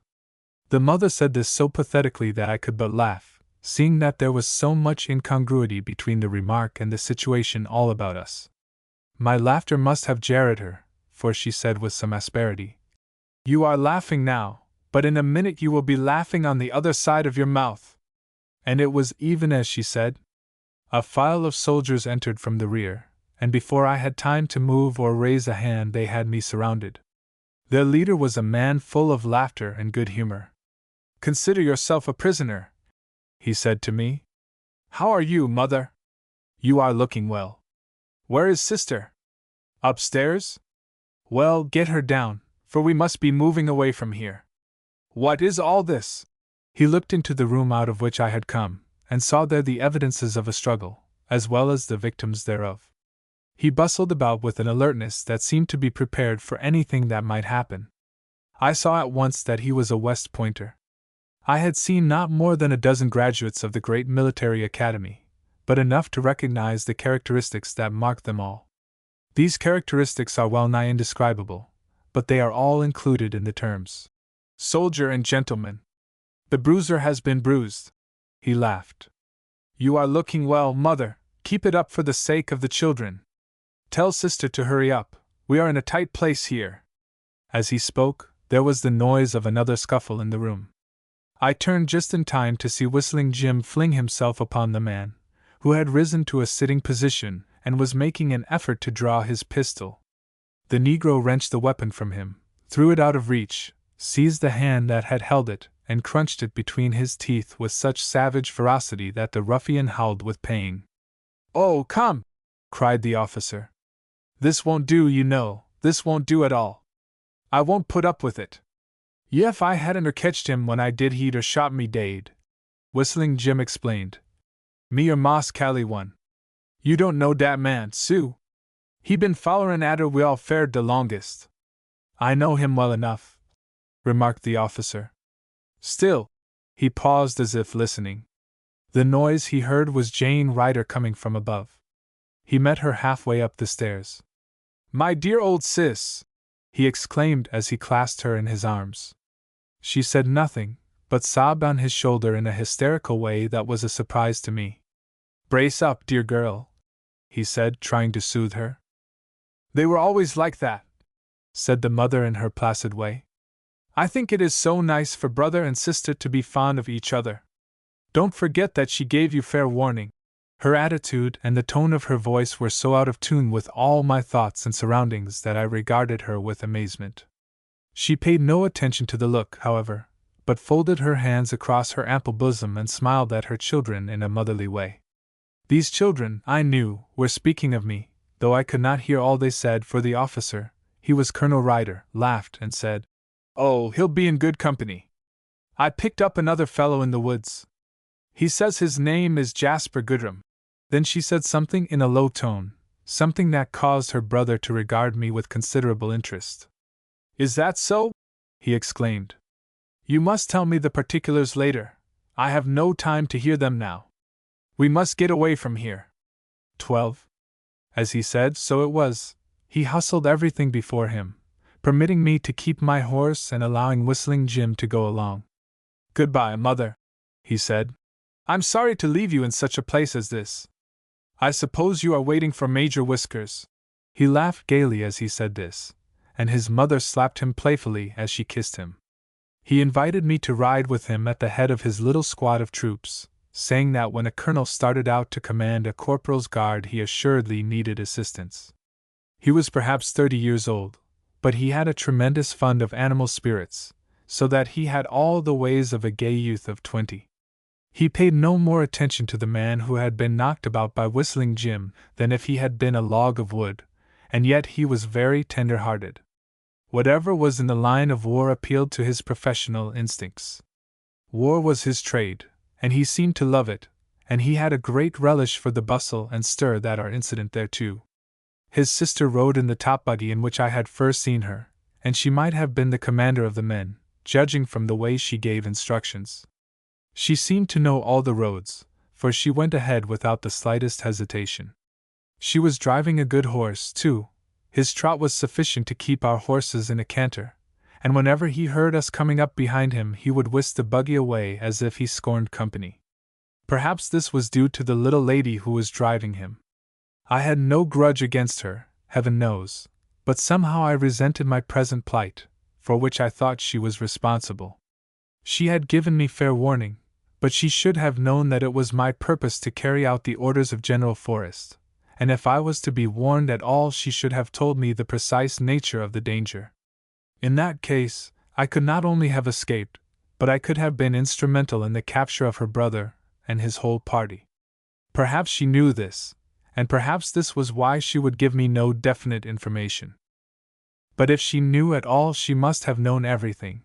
Her brother must have come in response to a summons from her or her mother. In any case I had been tricked, I had been made a fool of, and after what I had done for her, I felt that I had a right to feel aggrieved. Colonel Ryder observed my sullenness and commented on it. "Don't be downhearted, my boy. It is the fortune of war. There is no telling when it may turn its sunny side to you. In your place I should whistle and sing and make the best of it. Still, I know how you feel, and I sympathize with you. I should not have gone to that house last night," he went on, "but I knew that my mother was there, and I had received information that one of our scouts by the name of Leroy was in great danger of capture. What I did discover was that Miss Ryder had been captured." He laughed as he said this, and gave me a peculiar look. "As to Leroy," I asked, "was he at that house? I am very much interested in knowing, for General Forrest detailed me to capture him. Under the circumstances, you acquitted yourself wonderfully well, and General Forrest has no right to be displeased with you," remarked Colonel Ryder. "But you have not answered my question," I said. "In the nature of things," he replied enigmatically, "I prefer not to tell you. Of one thing you may be sure, Leroy is not likely to bother the rebels for some time to come. I think you have put him out of business, as the boys say. Then Leroy must be the name of the man that tried to capture me at the tavern. It was the Negro that put him out of business. But Leroy is a very dear friend of mine," laughed the colonel, "and you may be sure I should not have left him there. You observed, of course, that I was very attentive to the man your Negro had whipped." He was still laughing, and I could not imagine for the life of me why he was tickled. 13. We rode along without adventure of any kind, though I momentarily expected to hear the tramp of Forrest's outriders behind us. They never came, and about 10 o'clock, my stomach was my clock in this instance, for I had had no breakfast, we suddenly turned off from the main road and plunged into the shadows of the finest wood I had ever seen. There were giant chestnuts, giant poplars, giant oaks, and giant pines. They were so large that human beings seemed small and insignificant beside them, and I realized that we were in the primeval forest. The thought, however, did not satisfy my hunger, and I wondered when and where a halt was to be called and rations parceled out. It is a vexatious feeling for the young to feel the pangs of hunger, and I was not used to a long fast. My feelings were relieved by Whistling Jim, who informed me that he had placed a very substantial ration in my holsters, and I am free to say that, after Colonel Ryder, the Negro was the most thoughtful and considerate person I have ever seen. He had an easy explanation for it, and spoke of it very lightly, remarking that all he had to do was to think of himself first. "And the white folks next dot," In turning into the wood, we were following the lead of the little lady in the top buggy, and I think that Colonel Ryder had no idea whither she was leading him. Yet he yielded himself and his men to her guidance with a confidence that few soldiers would have displayed. We had come very rapidly until we turned out of the main road, and then we went along more leisurely. This gave me time to overcome my natural stupidity, for I finally realized that our rapid movements on the main road were intended to place us beyond the reach of Forrest's advance guard. The byway that we were now following appeared to be little used, yet it was a wide road and a good one, and probably served as the means of communication between isolated farms, or it may have led to some lonely grist mill which had been built for the convenience of that thinly populated region. Though it was but little used, it was plain to the eye, and I thought with a smile that if Captain Bill Forrest's company should happen to have any leisure, a dozen or more of them would be sure to see where it led, in which event. The smile faded away as soon it came, for I thought of the little lady in the top buggy who was driving ahead with so much confidence. She would be safe in any event, but what would she think of me if her brother should be captured or killed? I shrunk from facing such a contingency. I shrunk without knowing why. Being a young fellow, and feeling my importance as I have never felt it since, I imagined she would hold me responsible. I had interfered with her plans in more ways than one, and I felt that she owed me a grudge that would grow to enormous proportions should any harm come to her brother. I was suddenly recalled to the affairs of the moment by hearing the screams of a woman, followed by a rifle shot. I saw Jane Ryder urging her horse forward, and without waiting to see what Colonel Ryder proposed to do, I put spurs to my horse, followed by Whistling Jim. The scream of the woman had sent a cold chill all through me, and I was in no humor for waiting to see what the others would do. I thought I heard shouts behind me, but I paid no attention to them. I turned my horse to the left and headed him in the direction from which the sounds had come. Keeping a sharp eye ahead, I soon came in sight of a cabin sitting lonely and forlorn in the middle of a small clearing. I saw more than this, for 3 men were engaged in a desperate effort to batter down the door. My horse bore me past the little lady in a flash, although she was using the whip. With a cry of "Halt and surrender!" I rode at the men, pistol in hand. They whipped around the house without turning their heads, and ran off into the thick undergrowth, where it would have been both useless and dangerous to pursue them. They left one of their number on the ground, the victim of the rifle shot we had heard. He begged lustily for both mercy and water. If he had been compelled to choose between the two, I think he would have taken water. I gave him my canteen, which he emptied at a gulp and called for more. There was a strange silence in the house, a silence in decided contrast to the screams I had heard, and I wondered if the wretches had shot the woman. I started to knock on the door with the butt of my pistol, but Jane Ryder was before me. "Only children do such foolish things," she exclaimed, and I thought she had scorn in her voice. "Sally! Sally Rogers! Open the door if you are alive! Don't you know me? Your friends are here." "Pardon me," I said, pushing past Jane Ryder as the door opened. For a moment I could see nothing whatever, not even the woman who had opened the door, but when my eyes grew accustomed to the gloom that pervaded the house, all the windows were closed. I saw the big Irishman whom I had met at the tavern a few nights before.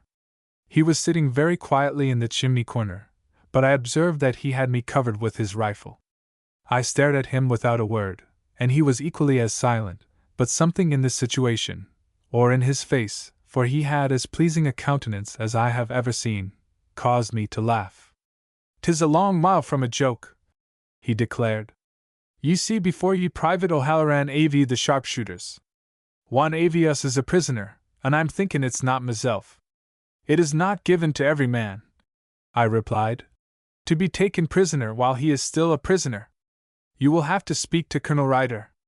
The woman had come from behind the door to greet Jane Ryder, and now she was giving her all the details of her troubles, her voice pitched in a very high key.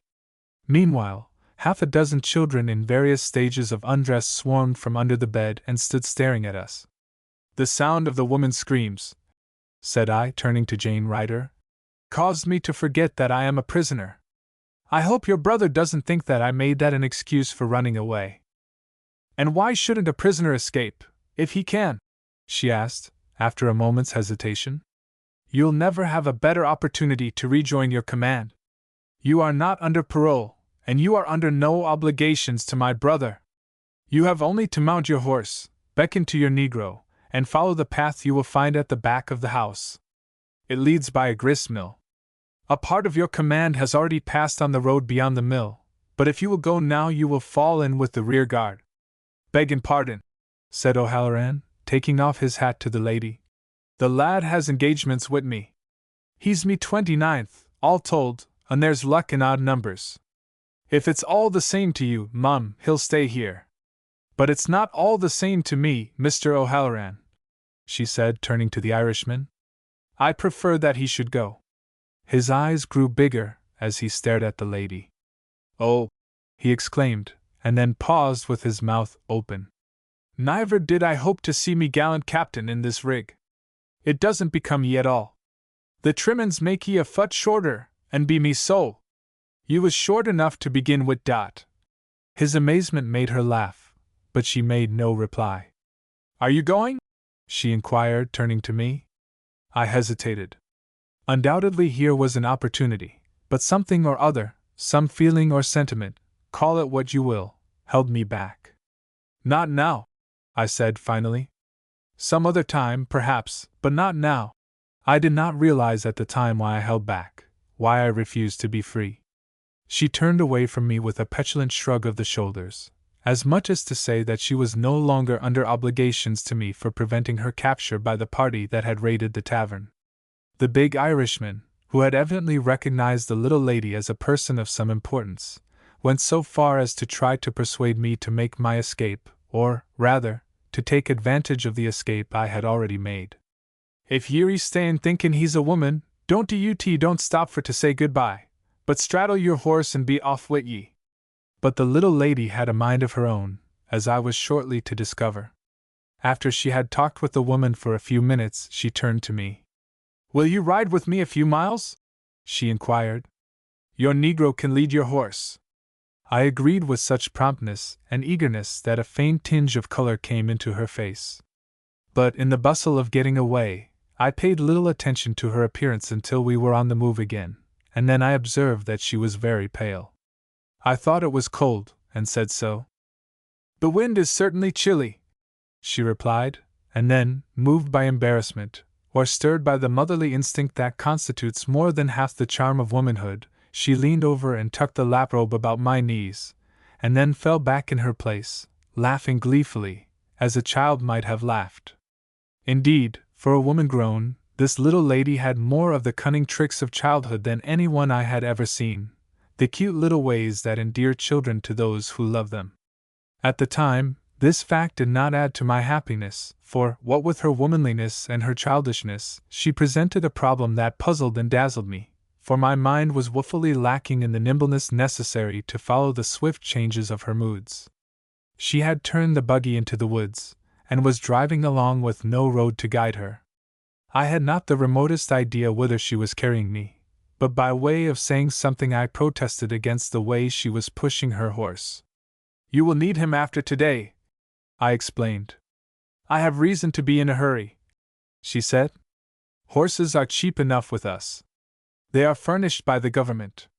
Still, he is a fairly good horse, I remarked, and he deserves some consideration on his own account. Do you think so? She cried. I am sure you are very kind to horses. If I am driving him too hard, you have yourself to thank. You have upset all my plans, and I am not very happy. Don't you think a woman deserves as much consideration as a horse? They are to be treated according to their deserts, I answered gravely. They know what duty is. Private O'Halloran says that you are no woman, and I say that you are no man. Where does consideration fall in your case? I ask for no more consideration than you would accord to a human being. Mr. O'Halloran has never seen me in my proper dress before, and he knows only how I appear at night when I am working for the cause of the Union. But who are you that you should judge of the deserts of men and women? You are nothing but a boy, and you'll not be different when you are a man. Instead of marching with your comrades, here you are riding in a buggy with a woman, and for what? In the name of heaven, tell me for what? She seemed to be overcome by quite a little flurry of passion, and her manner irritated me. You know why as well as I do, I replied, soberly enough. You've heard the orders my general gave me in the first place, and in the second place, you know that I am a prisoner. It is odd that you can play a game and forget the score.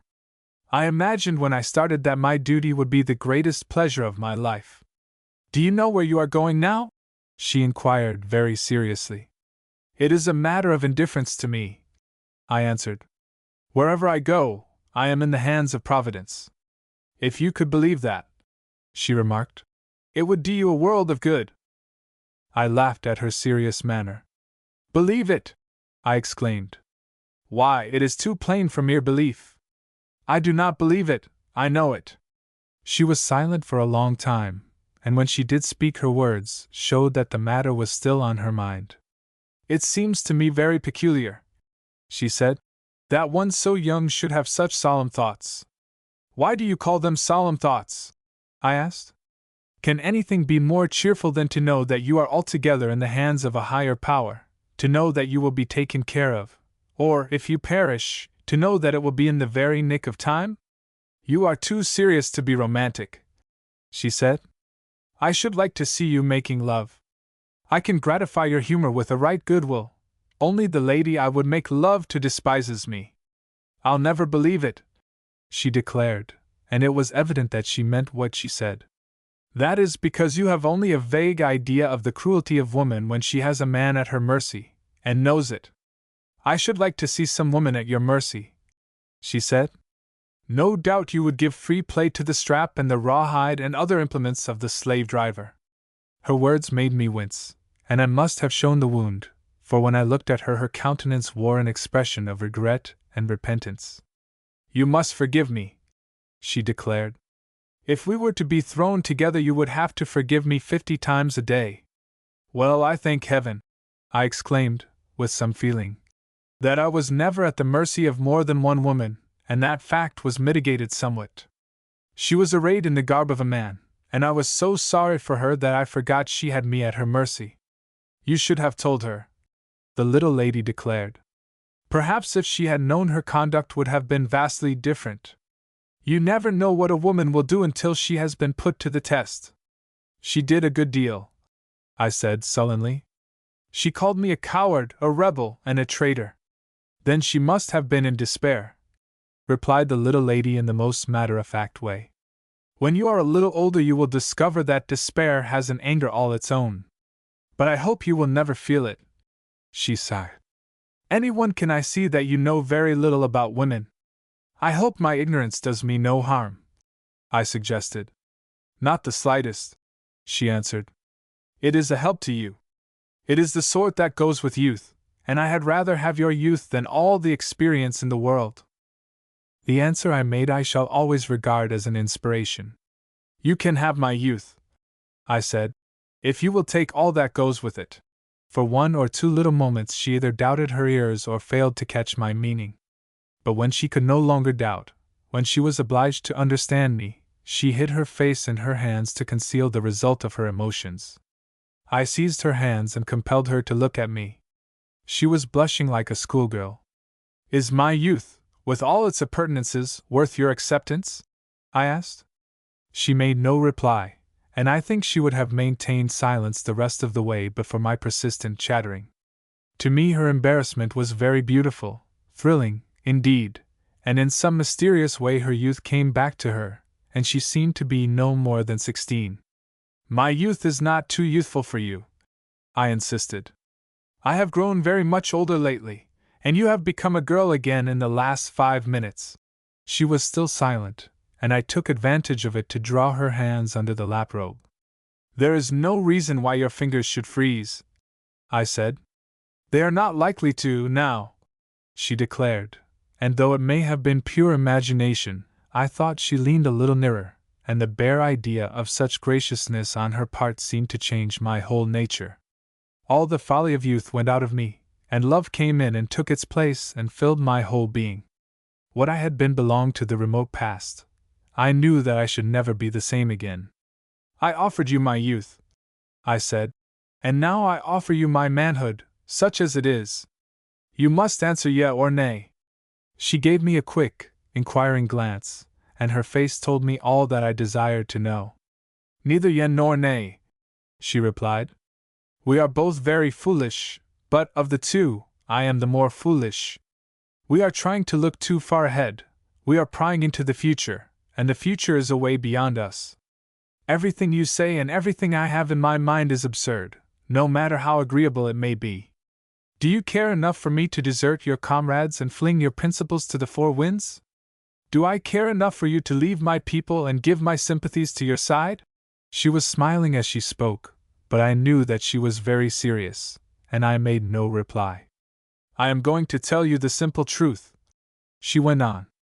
I do care enough for you to leave everything for your sake, for there can be no real love where there is not a willingness to sacrifice all. Oh, I don't know why women are compelled to make all the sacrifices. She not only does that, I replied, but she is compelled to bear the burden of them alone. Ordinarily, man is a hindrance rather than a help, but I am here to help you. Then help me in the right way, she implored. I will, I replied. But here is an argument that is worth all the rest.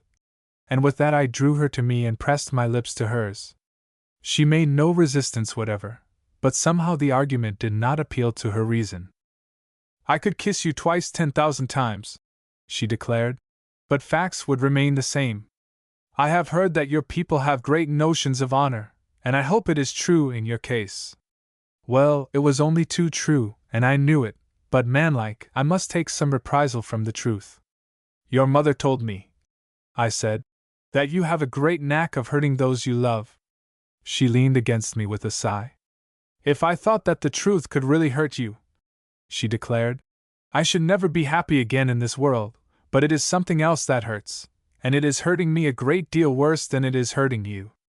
I suppose I am not the only man in the world that has been caught in the desert that sometimes stretches its barren wastes between love and duty. I knew that if I but held out my hand to this little woman she would give up all, and assuredly, had she held out her hand to me I should have flung duty to the winds. But she was of a different mold. The only comfort I had at the moment was in feeling that the sacrifice was mutual. I longed for her brother to ride up behind us, so that I might still be a prisoner, but she had provided against that. I realized at last that I had never been regarded as a prisoner. I should have been grateful, but I was not, at least, not at the moment. If, as has been said, a man cuts a ridiculous figure when he is sulking, my appearance must have been truly laughable. But the little lady was very sweet and patient. Her eyes were so full of tears, as she afterward confessed, that she could hardly see to guide her horse. When I came to take note of my surroundings I could not refrain from uttering an exclamation of surprise.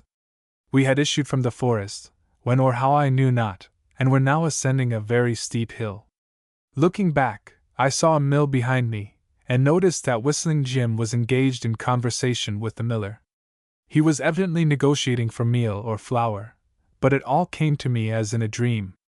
Did you see the mill as we came by? I asked. Certainly, the little lady replied. Didn't you hear me speak to the miller? I don't know how I am to forgive you for seeing and hearing things. I didn't know we had come out of the wood. She laughed merrily and laid her face against my arm, but when she lifted it she was crying. Oh, don't make it too hard for me, she pleaded. I am not myself today.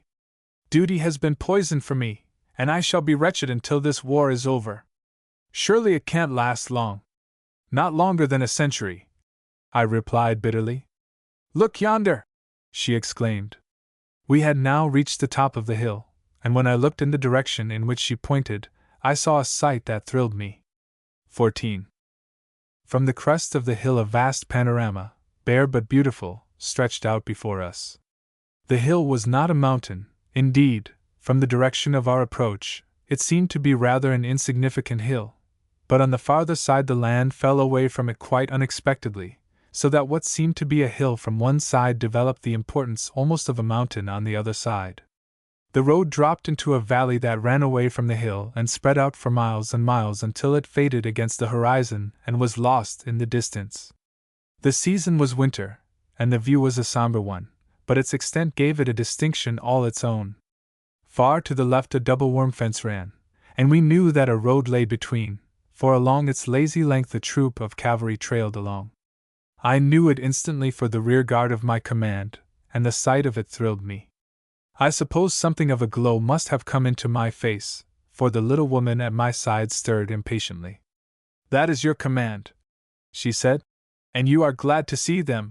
She was silent a moment, and then, as if she had suddenly lost all control of herself, cried out, "Oh, what shall I do now?" "You knew what my duty was," I said, with a sustaining arm about her. "And you brought me here. But if I had it to do over again, I couldn't, she wailed. "If you had it to do over again, you shouldn't," I answered, and then I seized her and held her tight in my arms. Nor did I release her until Whistling Jim, coming up and realizing the situation, celebrated it by whistling a jig. "If you'll say the word," I declared, "I'll go with you." I can't, she cried. "Do you say it, and I'll go with you." But neither of us said it. Something beyond ourselves held us back. I am not sure, after all, that it was a sense of duty, but whatever it was effectual. "I am afraid something dreadful will happen to you," she declared. "I have dreamed and dreamed about it. You have made a coward of me. I'm not afraid for myself, but for you. 1 year after the war is over," I said, "I shall be at the old tavern in Murfreesboro. 1 year to a day. Will you meet me there?" "I'll be there," she replied. "Or send a messenger to tell you that I am dead." And so we parted. I mounted my horse, and she turned her buggy around. I watched her until she passed out of sight, and I knew that one of her little hands must be cold, for she waved it constantly until a turn in the road hid her from view. On the road toward which she was going I could see a group of men and horses, and I knew that her brother awaited her. With a heavy heart I turned my horse's head and went galloping after my comrades, followed by Whistling Jim. I had but one thought, and that was to report to General Forrest as promptly as possible and receive the reprimand that I knew I deserved. At that time it was the general opinion, even among those of his command who were not thrown into daily contact with him, that this truly great man was of a grim and saturnine disposition. But it was an opinion that did him great injustice. There were times when he fairly bubbled over with boyish humor, and though these moments were rare, he was unfailingly cordial to those that had met his expectations or who had his confidence. He could be grim enough when circumstances demanded a display of temper, but he had never made me the victim of his displeasure. I looked forward with no little concern to our next meeting, for I felt that I merited a reprimand, and I knew how severe he could be on such occasions. He was far to the front, as I knew he would be. "Hello, Shannon!" he exclaimed, in response to my salute. His countenance was serious enough, but there was a humorous twinkle in his eye. "Did you fetch me the fellow I sent you for?" Thereupon I related my adventures as briefly as I could. He seemed to be amused at something or other. I have thought since that it must have been at my attitude of self-depreciation, and called 2 or 3 of his favorite officers so that they might enjoy it with him. He was highly tickled by the narrative of my experience with the little lady in the top buggy, though, as a matter of course, I suppressed some of the details. "Now I want you all to look at this boy," he said to his officers when I had concluded. "He ain't anything but a boy, and yet he did what no other man in my command could have done. He captured Leroy, the fellow you have been reading about, and fetched him to me, and I've put him out of business. There's Goodrum, an old campaigner, a man who knows every man, woman, and child in this part of Tennessee. I put Goodrum on the same trail, and Goodrum's a prisoner. This boy was a prisoner, too, and yet he turns up all right and puts up a poor mouth about what he failed to do. If every man in my command would fail in the same way, I'd have the finest body of troops in the army. And look at him blush. Why, if these other fellows were in your place," indicating the officers, "they'd be strutting around here like peacocks." "But, General," I protested, "what I did was through my blundering." "Then I hope you'll go right ahead with your blunders. You couldn't please me better. I'm going to take you away from the Independence, and I'll put you where I can get my hands on you any hour of the night or day." And as he said, so it was, and so it remained until the close of the war. Especially was it so when Forrest was ordered to cover Hood's retreat after the disastrous affair at Nashville. History has not made very much of this achievement, but I have always thought that it was the most remarkable episode of the war. Under the circumstances, no other leader could have accomplished it. No other man could have imposed his personality between the defeated Confederates and their victorious foe, bent on their total destruction. It was little short of wonderful. I remember that I was shoeless, along with the greater part of my command, though the weather was bitter cold, and my feet were bleeding, and yet when I heard that trumpet voice, ordering us from the wagons to make one more stand, I never thought of my feet. Nor was there a shirker among the men, and all because the leader was Forrest. Nothing but death would have prevented us from responding to his summons.